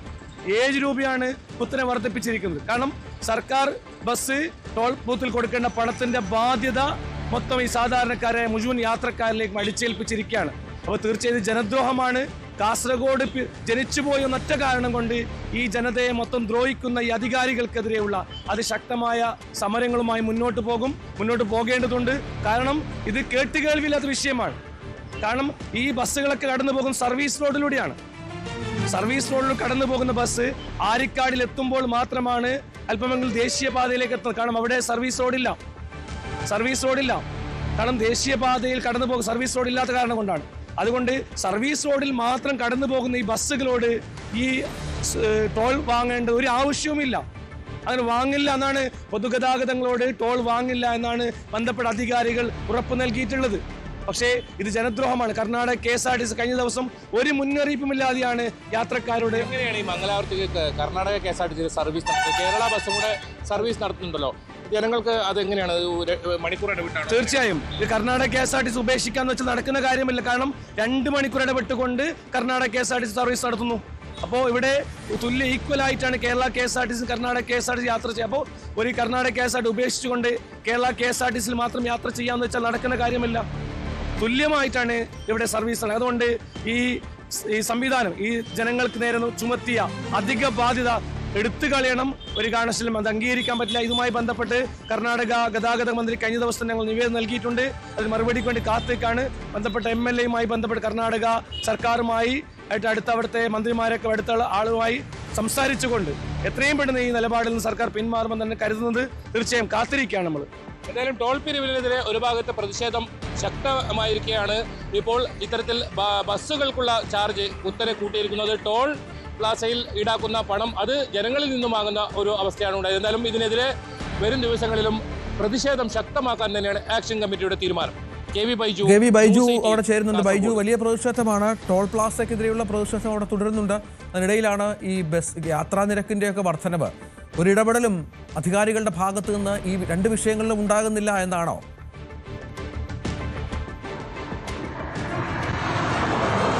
അതേ രഞ്ജിത്ത്, ഏത് തരത്തിലുള്ള ഒരു ഇടപെടലും ഇതിൽ ഉണ്ടാകുന്നില്ല എന്നാണ്. ഏതായാലും ആഴ്ചകൾ പിന്നിട്ടിരിക്കുന്നു ഈ ടോൾ പിരിവുമായി ബന്ധപ്പെട്ടുള്ള പ്രതിഷേധം, അതുപോലുള്ള കാര്യങ്ങളൊക്കെ നടന്നിട്ട് ഇതിൽ ഒരു ഇടപെടലും ഇപ്പോൾ ഉണ്ടാകുന്നില്ല എന്നാണ്. അതിന് അപ്പുറമാണ് ഇരട്ട പ്രഹരം എന്നൊക്കെ നമുക്ക് പറയാം. KSRTC, അതായത് കർണാടക RTC ആണ് ഇത്തരത്തിൽ വലിയ തോതിലുള്ള നിരക്ക് വർധനവ് ഉണ്ടാക്കിയിരിക്കുന്നത്. ഈ ടോൾ പ്ലാസയിൽ ഈടാക്കുന്ന പണം അത് ജനങ്ങളുടെ മേൽ നിന്നും വാങ്ങുന്ന ഒരു സാഹചര്യമാണ്. അതായത് ഈ മംഗളൂരു കാസർഗോഡ് ഒരു റൂട്ടിന്റെ പ്രത്യേകത എന്ന് വെച്ചാൽ 2 മണിക്കൂർ കേരള RTCയും 2 മണിക്കൂർ ഇടവിട്ട് കർണാടക RTCയും അങ്ങനെയാണ് സർവീസ് നടത്തുന്നത്. അതുകൊണ്ട് തന്നെ ഏതെങ്കിലും തരത്തിൽ ഇത് കർണാടക RTCയിൽ യാത്ര ചെയ്യേണ്ട, നമുക്ക് കേരള RTCയിൽ പോകാം എന്ന് വിചാരിച്ചാൽ അത് നടക്കില്ല. അങ്ങനെ കർണാടക RTCയെ ആശ്രയിക്കുന്ന ഒരു അവസ്ഥയാണ്. കർണാടക RTC മാത്രമാണ് ഇപ്പോൾ ഇത്തരത്തിൽ 7 രൂപ ചാർജ് കൂട്ടിയിരിക്കുന്നത്. അതായത് നമുക്കറിയാം കാസർഗോഡ് നിന്നും മംഗളൂരുവിലേക്ക് ഈ ആരിക്കാടിയിലെ ടോൾ പ്ലാസ കഴിഞ്ഞ് തന്നെ അങ്ങോട്ട് ഒരുപാട് വിദ്യാർത്ഥികളുണ്ട് മംഗളൂരിനെ ആശ്രയിക്കുന്നത്, ആശുപത്രിയെ ആശ്രയിക്കുന്നവരുണ്ട്, ബിസിനസ്സിനെ ആയി എത്തുന്നവരുണ്ട്. അങ്ങനെ മംഗളൂരുവിൽ ഒഴിച്ചുകൂടാൻ കഴിയാത്തതാണ് കാസർഗോഡ് ജില്ലക്കാർക്ക് പൊതുവെ. ആ ഒരു സാഹചര്യത്തിൽ വലിയ തോതിലുള്ള ഒരു ചിലവ് ഈ ഒരു ടോൾ പിരിവുമായി ബന്ധപ്പെട്ടും അതോടൊപ്പം ഈ ഒരു ബസ്സിലും ഇങ്ങനെ ഒരു അധിക ചാർജ് ഈടാക്കുന്നതുമായി ബന്ധപ്പെട്ടും ഉണ്ടാകുന്നത്. അങ്ങനെ വലിയ പ്രതിഷേധമാണ് ഉയരുന്നത്. ഈ വിഷയം നിയമസഭയിൽ ഉൾപ്പെടെ AK മസ്റഫ് ഉന്നയിക്കുന്നുണ്ട്. അതേസമയത്ത് ഇന്നലെ ഈ കേസ് ഹൈക്കോടതിയുടെ പരിഗണനയിൽ വന്നിരുന്നു. ഹൈക്കോടതി വളരെ ശ്രദ്ധേയമായ പരാമർശം നടത്തിയത് സർവീസ് റോഡില്ലാതെ എന്തിനാണ് ടോൾ പിരിക്കുന്നതെന്നാണ്. അങ്ങനെ രൂക്ഷമായ വിമർശനം ഇന്നലെ ദേശീയപാത അതോറിറ്റിക്ക് നേരെ ഹൈക്കോടതി ഉന്നയിക്കുന്ന സാഹചര്യം ഉണ്ടായിരുന്നു. ഈ കേസ് 28-ാം തീയതി വിധി പറയാൻ വേണ്ടി മാറ്റിവെച്ചിരിക്കുന്നു. 28-ാം തീയതി ഈ ആക്ഷൻ കമ്മിറ്റിക്ക് അനുകൂലമായ, അതല്ലെങ്കിൽ ഈ പ്രദേശവാസികൾക്ക് അനുകൂലമായ ഒരു വിധി ഉണ്ടാകും തന്നെയാണ് പ്രതീക്ഷിക്കുന്നത്. അപ്പോഴും സമരം വലിയ തോതിൽ കൊണ്ടുപോകാൻ തന്നെയാണ് ജനകീയ സമരസമിതി തീരുമാനിച്ചിട്ടുള്ളത്. ഇതിനിടയിലാണ് ഇപ്പോൾ ഈ കർണാടക RTCയുടെ ഈ നിരക്ക് വർധനവും വന്നിട്ടുള്ളത്. ഇവിടെ ടോൾ പ്ലാസയിൽ ഇപ്പോൾ ജീവനക്കാരൊന്നുമില്ല. കഴിഞ്ഞ ദിവസം വലിയ അക്രമം ഉണ്ടായിരുന്നു ടോൾ പ്ലാസയ്ക്ക് നേരെ. അതുകൊണ്ട് തന്നെ ജീവനക്കാരൊന്നുമില്ല. പക്ഷേ അപ്പോഴും അവിടെ സെൻസർ ഉണ്ട്. ഓരോ വാഹനവും കടന്നു പോകുമ്പോഴും ആ സെൻസറിലൂടെ പണം ഈടാക്കുന്നുണ്ട്. 85 രൂപയാണ് ഒരു വാഹനത്തിന്, അതായത് ഒരു കാറിൽ യാത്ര ചെയ്യുന്നവർക്ക് അപ്പുറം എത്തുമ്പോഴത്തേക്ക് വരുന്നത്. വലിയ കൊള്ള യാത്രക്കാർക്ക് അനുഭവിക്കേണ്ടി വരുന്ന ഒരു പശ്ചാത്തലം കൂടിയുണ്ട്. ബൈജു ആണ് വിവരങ്ങൾ പങ്കുവച്ചത്. ഗ്രീൻലാൻഡ് ഏറ്റെടുക്കാൻ ബലം പ്രയോഗിക്കില്ല എന്ന് ഡൊണാൾഡ് ട്രംപ്. തന്ത്രപരമായ ദേശീയ സുരക്ഷയ്ക്ക് US-ന് ഗ്രീൻലാൻഡ് ആവശ്യമാണ് എന്നും ട്രംപ് പറയുന്നു. ഒപ്പം ഈ ഗ്രീൻലാൻഡ് ഏറ്റെടുക്കുന്നതിനെക്കുറിച്ച് വീണ്ടും ചർച്ച ചെയ്യാൻ ട്രംപ് വഴികൾ തേടുന്നുണ്ട്. സ്വിറ്റ്സർലൻഡിൽ നടക്കുന്ന വേൾഡ് എക്കണോമിക് ഫോറത്തിലാണ് പ്രതികരണം. മറ്റൊരു പ്രധാനപ്പെട്ട കാര്യമെന്ന് പറയുന്നത് ട്രംപുമായി ബന്ധപ്പെട്ട് ഈ താരിഫ് കാര്യങ്ങളിലും ഒരു വ്യത്യാസം. ഇപ്പോൾ നേരത്തെ യൂറോപ്യൻ രാജ്യങ്ങൾക്കൊക്കെ താരിഫ് പ്രഖ്യാപിച്ച ഒരു പശ്ചാത്തലം കൂടി ഉണ്ടായിരുന്നു. അതിൽ നിന്ന് ട്രംപ് പിന്മാറുന്നു എന്ന വിവരം കൂടി പുറത്തു വരുന്നുണ്ട്. അഭിലാഷ് രാധാകൃഷ്ണൻ ഉണ്ട്. അഭിലാഷ്, എല്ലാ ദിവസവും മനം മാറുന്ന ഒരു രാഷ്ട്രീയ നേതാവ് കൂടിയാണ് ട്രംപ്. ഇന്ന് ഒന്ന് പറയും, നാളെ തിരുത്തി പറയും. ഇപ്പോൾ അത് ആവർത്തിക്കുകയാണ്. എന്താണ് ഇപ്പോൾ പുതിയ ഇയാളുടെ വേർഷൻ? ഇന്നലെ ഡാവോസിൽ നടന്ന വേൾഡ് എക്കണോമിക് ഫോറത്തിലാണ് ഇത്തരത്തിലൊരു പ്രസ്താവന നടത്തിയത്. അതായത് ഗ്രീൻലാൻഡ് അമേരിക്കയ്ക്ക് ആവശ്യമായിട്ടുള്ള സ്ഥലമാണ്, അത്യന്താപേക്ഷിതമാണ്. പക്ഷേ ഞങ്ങളൊരു സൈനിക നടപടിക്ക് ഇല്ല എന്നുള്ളതാണ് അമേരിക്ക അല്ലെങ്കിൽ ഡൊണാൾഡ് ട്രംപ് ഇപ്പോൾ പ്രഖ്യാപിച്ചിരിക്കുന്നത്. എന്നാൽ ഡെൻമാർക്കുമായും മറ്റ് യൂറോപ്യൻ രാജ്യങ്ങളുമായി ഇക്കാര്യത്തിൽ ചർച്ച നടത്തും. ഞങ്ങൾക്ക് ആവശ്യമാണ്, ഞങ്ങൾ അതിന് എന്ത് തരത്തിലും വിട്ടുവീഴ്ചകൾ ചെയ്യാൻ, അതായത് ഗ്രീൻലാൻഡ് നമുക്ക് വേണം, പക്ഷേ ഒരു സൈനിക നടപടിയിലേക്ക് പോകാൻ താല്പര്യപ്പെടുന്നില്ല. മറ്റ് രീതിയിൽ നമ്മളതിനെ സ്വന്തമാക്കാൻ ശ്രമിക്കും. അതിന് യൂറോപ്യൻ രാജ്യങ്ങളും ഡെൻമാർക്കും സഹകരിക്കണം എന്നുള്ള ഒരു കാര്യമാണ് ഡൊണാൾഡ് ട്രംപ് പറഞ്ഞത്. അതിൽ പ്രധാനമായും അതിലെ പ്രസംഗത്തിൽ പറയുന്നത്, we have never asked for anything else and we could have kept that piece of land and we didn't. So they have a choice. You can say yes and we will be very appreciative, or you can say no and we will remember. അതായത് ഒരു തരത്തിലും ഇതുവരെ ഒന്നും അങ്ങോട്ട് ആവശ്യപ്പെട്ടിട്ടില്ല. നമുക്ക് വേണമെങ്കിൽ എടുക്കാമായിരുന്നു, പക്ഷേ നമ്മളത് ചെയ്തിട്ടില്ല. അതുകൊണ്ട് നിങ്ങൾക്ക് ഒന്നുകിൽ ഞങ്ങളോട് എസ് പറയാം, അല്ലെങ്കിൽ ഗ്രീൻലാൻഡ് നമുക്ക് തരാം, അത് ഞങ്ങൾ സ്വാഗതം ചെയ്യും, അല്ലെങ്കിൽ നിങ്ങളുടെ നിലപാട് ഒരിക്കലും മറക്കുകയില്ല എന്നുള്ളൊരു ഭീഷണിയും മുന്നറിയിപ്പും കലർന്ന ഒരു സ്വരത്തിലാണ് ഡൊണാൾഡ് ട്രംപ് ഇന്നലെ സംസാരിച്ചത്. എന്തായാലും ഒരു സൈനിക നടപടി ഉടൻ ഉണ്ടാകില്ല എന്നുള്ള കാര്യം നമുക്ക് ആശ്വസിക്കാവുന്ന കാര്യമാണ്. കാരണം നാറ്റോ പോലൊരു സഖ്യം, ആ സഖ്യത്തിലേക്ക് അതിനെ പിളർത്തുന്ന രീതിയിലേക്കുള്ള കാര്യങ്ങളൊക്കെ അമേരിക്കയുടെ ഭാഗത്തുനിന്നുണ്ടായാൽ അത് വലിയ പ്രത്യാഘാതങ്ങളൊക്കെ ഒരുപക്ഷെ ഉണ്ടാക്കിയേക്കാം. രാജ്യത്തിൻ്റെ ഒരു ലോക രാജ്യങ്ങളുടെ തന്നെ ഒരു സമവാക്യം തന്നെ ഒരുപക്ഷെ മാറ്റിയേക്കാവുന്നുള്ളൊരു സാഹചര്യമുണ്ട്. നമുക്കറിയാം ഇന്നലെ ഇമ്മാനുവൽ മാക്രോൺ സംസാരിച്ചത് യൂറോപ്പിലേക്ക് ചൈന നിക്ഷേപങ്ങൾ കൊണ്ടുവരണമെന്നൊക്കെ പറഞ്ഞിരുന്നു. അങ്ങനെ ഒരു ലോകരാജ്യങ്ങളുടെ സമവാക്യങ്ങളിൽ വരെ മാറ്റങ്ങൾ ഉണ്ടായേക്കാവുന്നൊരു സാഹചര്യമുണ്ട്. ആ ഒരു പശ്ചാത്തലം പശ്ചാത്തലത്തിൽ കൂടിയാണ് ഇത്തരത്തിൽ ഡൊണാൾഡ് ട്രംപ് തൻ്റെ നിലപാടിൽ നിന്ന് ഒരു പടി താഴേക്ക് ഇറങ്ങി നിൽക്കുന്നത്. അതേസമയം ഇന്നലെ നാറ്റോ ജനറൽ സെക്രട്ടറിയുമായിട്ട് ഡൊണാൾഡ് ട്രംപ് സംസാരിച്ചിരുന്നു. അപ്പോഴും അതിനുശേഷമാണ് ഇത്തരത്തിലൊരു നിലപാട് മയപ്പെടുത്തുന്നത് എന്നുള്ളതാണ് നമുക്ക് ലഭിക്കുന്ന വിവരം. അതുമായി ബന്ധപ്പെട്ട് നാറ്റോയെക്കുറിച്ചും ഒരുപാട് കാര്യങ്ങളുണ്ട്. നാറ്റോ വളർത്തിക്കൊണ്ടുവന്നത് അമേരിക്കയാണ്. നാറ്റോ ഇങ്ങനെ ശക്തമായി നിൽക്കുന്നത് അമേരിക്ക കാരണമാണ്. പക്ഷേ നാറ്റോയെ കൊണ്ട് അമേരിക്കയ്ക്ക് ഒരു ഗുണമുണ്ടായിട്ടില്ല. എന്നിരുന്നാൽ കൂടി ജനറൽ സെക്രട്ടറിയുമായിട്ടുള്ള കൂടിക്കാഴ്ചയ്ക്ക് ശേഷം തൻ്റെ നിലപാട് ഗ്രീൻലാൻഡിനെ കുറിച്ചുള്ള തൻ്റെ നിലപാടിൽ പിന്നോട്ട് പോയിരിക്കുന്നു. മാത്രമല്ല UK, France, Germany, Denmark, Norway തുടങ്ങിയിട്ടുള്ള രാജ്യങ്ങൾക്ക് ഫെബ്രുവരി 1 മുതൽ 10% അധിക ചുങ്കം ഏർപ്പെടുത്തിയിരുന്ന ഒരു നിലപാടുണ്ടായിരുന്നു. അതിൽ നിന്നും ഡൊണാൾഡ് ട്രംപ് പിന്നോട്ട് പോയിരിക്കുന്നു. കാരണം ഗ്രീൻലാൻഡിനെ അമേരിക്ക ഏറ്റെടുക്കുന്ന കാര്യത്തിൽ അമേരിക്കയ്ക്ക് അനുകൂലമായൊരു നിലപാട് സ്വീകരിക്കാത്തതിനെ തുടർന്നാണ് ഇവർക്കെതിരെ 10% താരിഫ് ഫെബ്രുവരി 1 മുതൽ പ്രഖ്യാപിച്ചിരുന്നത്. മാത്രമല്ല ജൂൺ കഴിഞ്ഞിട്ടും അമേരിക്കയ്ക്ക് അനുകൂലമായൊരു നിലപാട് എടുത്തില്ല എന്നുണ്ടെങ്കിൽ 25% അത് ഉയർത്തുമെന്നുള്ളൊരു നിലപാട് ഡൊണാൾഡ് ട്രംപ് പ്രഖ്യാപിച്ചിരുന്നു. പക്ഷേ അതിൽ നിന്നും കൂടി ഡൊണാൾഡ് ട്രംപ് ഇപ്പോൾ പിന്നോട്ട് പോയിരിക്കുന്നു. അതായത് താത്കാലികമായെങ്കിലും ഒരു വെടിനിർത്തൽ ഉണ്ടായിരിക്കുന്നു എന്നുള്ളതാണ് നമുക്ക് ഈ കാര്യത്തിൽ മനസ്സിലാക്കേണ്ടത്. മറ്റൊരു പ്രധാന കാര്യം, ഇന്ത്യയുമായി സ്ഥിരമായി ഇന്ത്യക്കെതിരെ അതിയമത്ത് എന്നൊക്കെ പറഞ്ഞ് ഭീഷണി മുഴക്കുന്ന ആൾ ഇപ്പോൾ താരിഫ് വിഷയത്തിൽ ധാരണയിലെത്താനാകുമെന്ന അമേരിക്കൻ പ്രസിഡന്റ് പറഞ്ഞു വെക്കുന്ന പശ്ചാത്തലം കൂടിയുണ്ട്. നരേന്ദ്രമോദി തൻ്റെ ഉറ്റമിത്രമാണ് എന്ന് ആവർത്തിക്കുന്നുണ്ട്. ഒപ്പം നല്ലൊരു വ്യാപാര കരാർ വരുമെന്ന് പറയുന്ന ആളുണ്ട്. ഇതൊക്കെ യാഥാർത്ഥ്യമാകുന്ന ആളാണോ? മറ്റെന്തൊക്കെയാണ് ഇതുമായി ബന്ധപ്പെട്ട് ഇയാൾ പറഞ്ഞു വെക്കുന്നത്? ഡൊണാൾഡ് ട്രംപ് കഴിഞ്ഞ കുറച്ച് നാളുകളായി ഇന്ത്യക്കെതിരെ അടക്കം വലിയ രീതിയിൽ, അതായത് നരേന്ദ്രമോദി എൻ്റെ ഏറ്റവും അടുത്ത സുഹൃത്താണ്, പക്ഷേ നരേന്ദ്രമോദിയുടെ ചെയ്തികൾ എന്നെ സന്തോഷിപ്പിക്കുന്നില്ല, എന്നെ സന്തോഷിപ്പിക്കാത്തവർക്കൊക്കെ അതിൻ്റെ തിരിച്ചടി ഉണ്ടാകുമെന്നുള്ള തരത്തിലാണ് ഡൊണാൾഡ് ട്രംപിൻ്റെ ഒരു രീതി അല്ലെങ്കിൽ സംസാര ശൈലി എന്ന് പറയുന്നത്. അത്തരത്തിൽ ഒരു പ്രസ്താവനകളായിരുന്നു കഴിഞ്ഞ ദിവസങ്ങളിൽ വന്നിരുന്നതെങ്കിൽ ഇപ്പോൾ മണി കൺട്രോളുമായി നടത്തിയ ഒരു അഭിമുഖത്തിൽ അവർക്ക് കൊടുത്തൊരു ബൈറ്റിൽ പറയുന്നത് ഇന്ത്യ ഏറ്റവും നല്ല രാജ്യമാണ്, നരേന്ദ്രമോദി എൻ്റെ ഏറ്റവും അടുത്ത സുഹൃത്താണ്, ഇന്ത്യയുമായിട്ടുള്ള വ്യാപാര കരാറുമായി മുന്നോട്ട് പോകാൻ താൻ ആഗ്രഹിക്കുന്നു. അങ്ങനെ ഇന്ത്യയുമായി ഏറ്റവും അടുത്ത ദിവസങ്ങളിൽ തന്നെ വ്യാപാര കരാർ ചർച്ചകളുണ്ടാകും. അത് കൂടുതൽ ദൃഢമായി മുന്നോട്ട് കൊണ്ടുപോകും. $500 ബില്യൺ വ്യാപാര കരാറാണ് 2030 ഇന്ത്യയും അമേരിക്കയും തമ്മിൽ ലക്ഷ്യമിടുന്നത്. അത്തരം കാര്യങ്ങളുമായി മുന്നോട്ട് പോകും എന്നുള്ളതാണ് ഡൊണാൾഡ് ട്രംപ് കഴിഞ്ഞ ദിവസം പറഞ്ഞത്. എന്നാൽ ഒരാഴ്ചയ്ക്ക് മുമ്പ് എയർഫോഴ്സ് ഫ്ലൈറ്റിൽ വെച്ച് അദ്ദേഹം പറഞ്ഞത് ഇന്ത്യക്ക് ഇനിയും ഒരുപക്ഷെ ഇന്ത്യ താരിഫ് ഉയർത്താനുള്ള ഒരു സാധ്യതയുണ്ട്. കാരണം റഷ്യയുമായിട്ടുള്ള എണ്ണ ഇന്ത്യ കൂടുതൽ വാങ്ങിക്കൊണ്ടിരിക്കുകയാണ്. അവർ അങ്ങനെ റഷ്യ-യുക്രൈൻ യുദ്ധത്തിന് അവർ എണ്ണ പകരുകയാണ്. അതുകൊണ്ട് ഇന്ത്യക്ക് മേൽ കൂടുതൽ താരിഫ് ഏർപ്പെടുത്തുമെന്നൊക്കെ അന്ന് പറഞ്ഞിരുന്നു. പക്ഷേ ഇന്നിപ്പോൾ വീണ്ടും നിലപാട് മാറ്റിയിരിക്കുന്ന സാഹചര്യം. ഇതിനോട് ചേർത്ത് പറയേണ്ടത് മറ്റൊന്ന്, കഴിഞ്ഞ നവംബർ മുതൽ, അത് ഈ കാര്യത്തിൽ ഇന്ത്യ വലിയ രീതിയിലുള്ള പരസ്യങ്ങളോ വലിയ പ്രസ്താവനകളോ നടത്തിയിരുന്നില്ല. കഴിഞ്ഞ നവംബർ മുതൽ അമേരിക്കയിൽ നിന്ന് ഇറക്കുമതി ചെയ്യുന്ന പരിപ്പടക്കമുള്ള വസ്തുക്കൾക്ക് 30% താരിഫ് ഏർപ്പെടുത്തിയിരുന്നു. അത് വലിയ പ്രസ്താവനകളോ വാർത്തകളോ ആയിട്ട് വരാത്തതുകൊണ്ടാണ് ചർച്ചയാവാതിരുന്നത്. പക്ഷേ അക്കാര്യം US സെനേറ്റർമാർ ഡൊണാൾഡ് ട്രംപിന് ഒരു കത്തയച്ചു. ഇന്ത്യയുമായി ചർച്ച ചെയ്യണമെന്നും ഈ താരിഫ് അമേരിക്കയിലെ കർഷകർക്ക് വലിയ രീതിയിൽ ബുദ്ധിമുട്ടുണ്ടാകും എന്ന് മനസ്സിലാക്കുന്നുവെന്നും അതിന് ഒരു തീർപ്പ് ഡൊണാൾഡ് ട്രംപ് ഉണ്ടാക്കണമെന്ന് ആവശ്യപ്പെട്ട് അമേരിക്കൻ സെനേറ്റർമാർ ഡൊണാൾഡ് ട്രംപിന് നൽകിയ കത്ത് പുറത്തു വരുമ്പോഴാണ് ഇന്ത്യ ഇത്തരത്തിൽ അമേരിക്കയ്ക്ക് തിരിച്ചടി. അതാണ് പ്രധാനപ്പെട്ട കാര്യം. ട്രംപ് വീണ്ടും നിലപാടുകൾ മാറ്റുന്നുണ്ട്. ഇത്തവണ ഇന്ത്യക്കൊപ്പം ചേർന്നാണ് നിലപാട് എന്നത് ഏതായാലും ശ്രദ്ധേയമാണ്.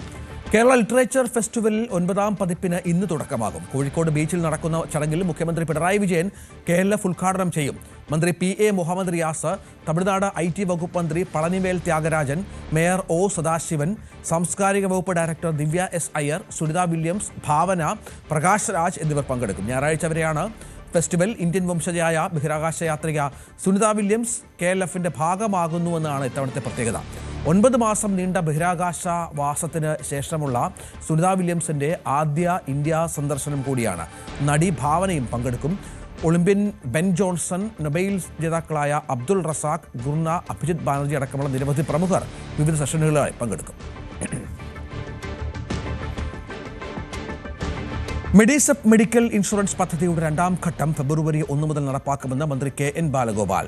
സർക്കാർ ജീവനക്കാർ, സർവീസ്, കുടുംബ പെൻഷൻകാർ, യൂണിവേഴ്സിറ്റികളിലെയും തദ്ദേശ സ്വയംഭരണ സ്ഥാപനങ്ങളിലെയും ജീവനക്കാർ, പെൻഷൻകാർ, ഇവരുടെ ആശ്രിതർ ഉൾപ്പെടെ നിലവിലുള്ളവരെല്ലാം പുതുക്കിയ പദ്ധതിയുടെ ഗുണഭോക്താക്കളാക്കും. വർഷം 5 ലക്ഷം രൂപയുടെ സൗജന്യ ചികിത്സ ഉറപ്പാക്കുന്നതാണ് പദ്ധതി. അടിസ്ഥാന ഇൻഷുറൻസ് പരിരക്ഷ 3 ലക്ഷം രൂപയിൽ നിന്ന് 5 ലക്ഷം രൂപയായി 2ാം ഘട്ടത്തിൽ ഉയർത്തിയിട്ടുണ്ട്.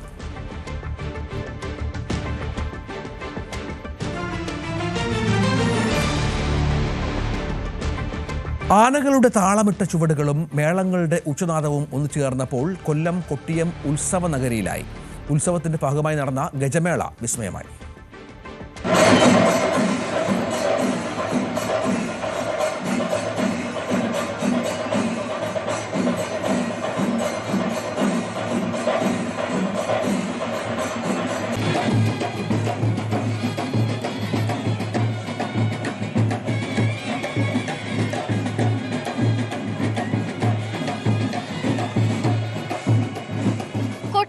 തഴുതല മഹാഗണപതി ക്ഷേത്രത്തിലെ അവിട്ടം തിരുനാൾ മഹോത്സവത്തിന്റെ ഭാഗമായാണ് ഗജമേള സംഘടിപ്പിച്ചത്. കേരളത്തിലെ തലയെടുപ്പുള്ള കൊമ്പന്മാർ മേളയിൽ അണിനിരന്നു. വിദേശികളടക്കം ഗജമേള കാണാനെത്തി.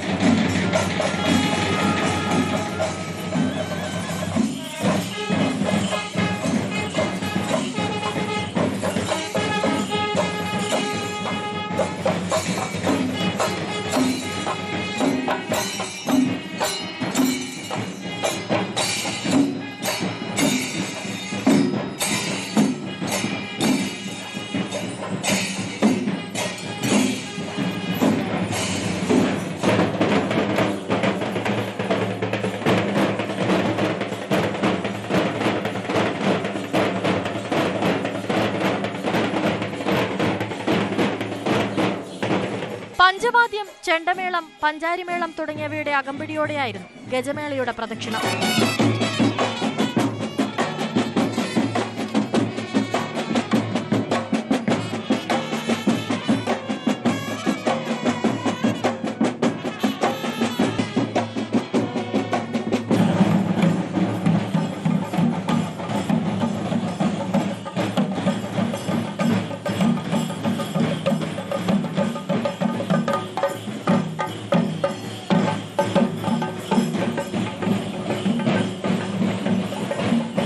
ചാത്തന്നൂർ ACPയുടെ നേതൃത്വത്തിൽ വൻ പോലീസ് സംഘവും എലിഫന്റ് സ്ക്വാഡും സ്ഥലത്തെത്തിയിരുന്നു.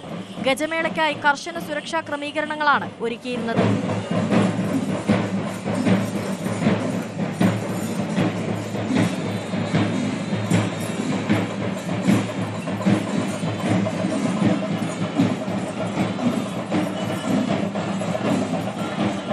ന്യൂസ് 18 കൊല്ലം. തിരുവനന്തപുരം നമുക്ക് ഇന്നത്തെ സ്പെഷ്യൽ ഡേയിലേക്ക് പോകണം. തിരുവനന്തപുരം പൂവച്ചൽ സ്വദേശികളായ റാഷിദ് നൌഫിയ ദമ്പതികളുടെ വിവാഹ വാർഷിക ദിനമാണ് ഇന്ന്. ഡിവൈഎഫ്ഐ കപ്പിക്കാട് യൂണിറ്റ് ആശംസകൾ നേരുന്നു. ഒപ്പം ന്യൂസ് 18ന്റെയും പ്രത്യേക ദിന ആശംസകൾ. രാവിലെ പൂർണ്ണമാവുകയാണ്. എല്ലാ പ്രേക്ഷകർക്കും നല്ല ഒരു ദിവസം ആശംസിക്കുന്നു. നമസ്കാരം.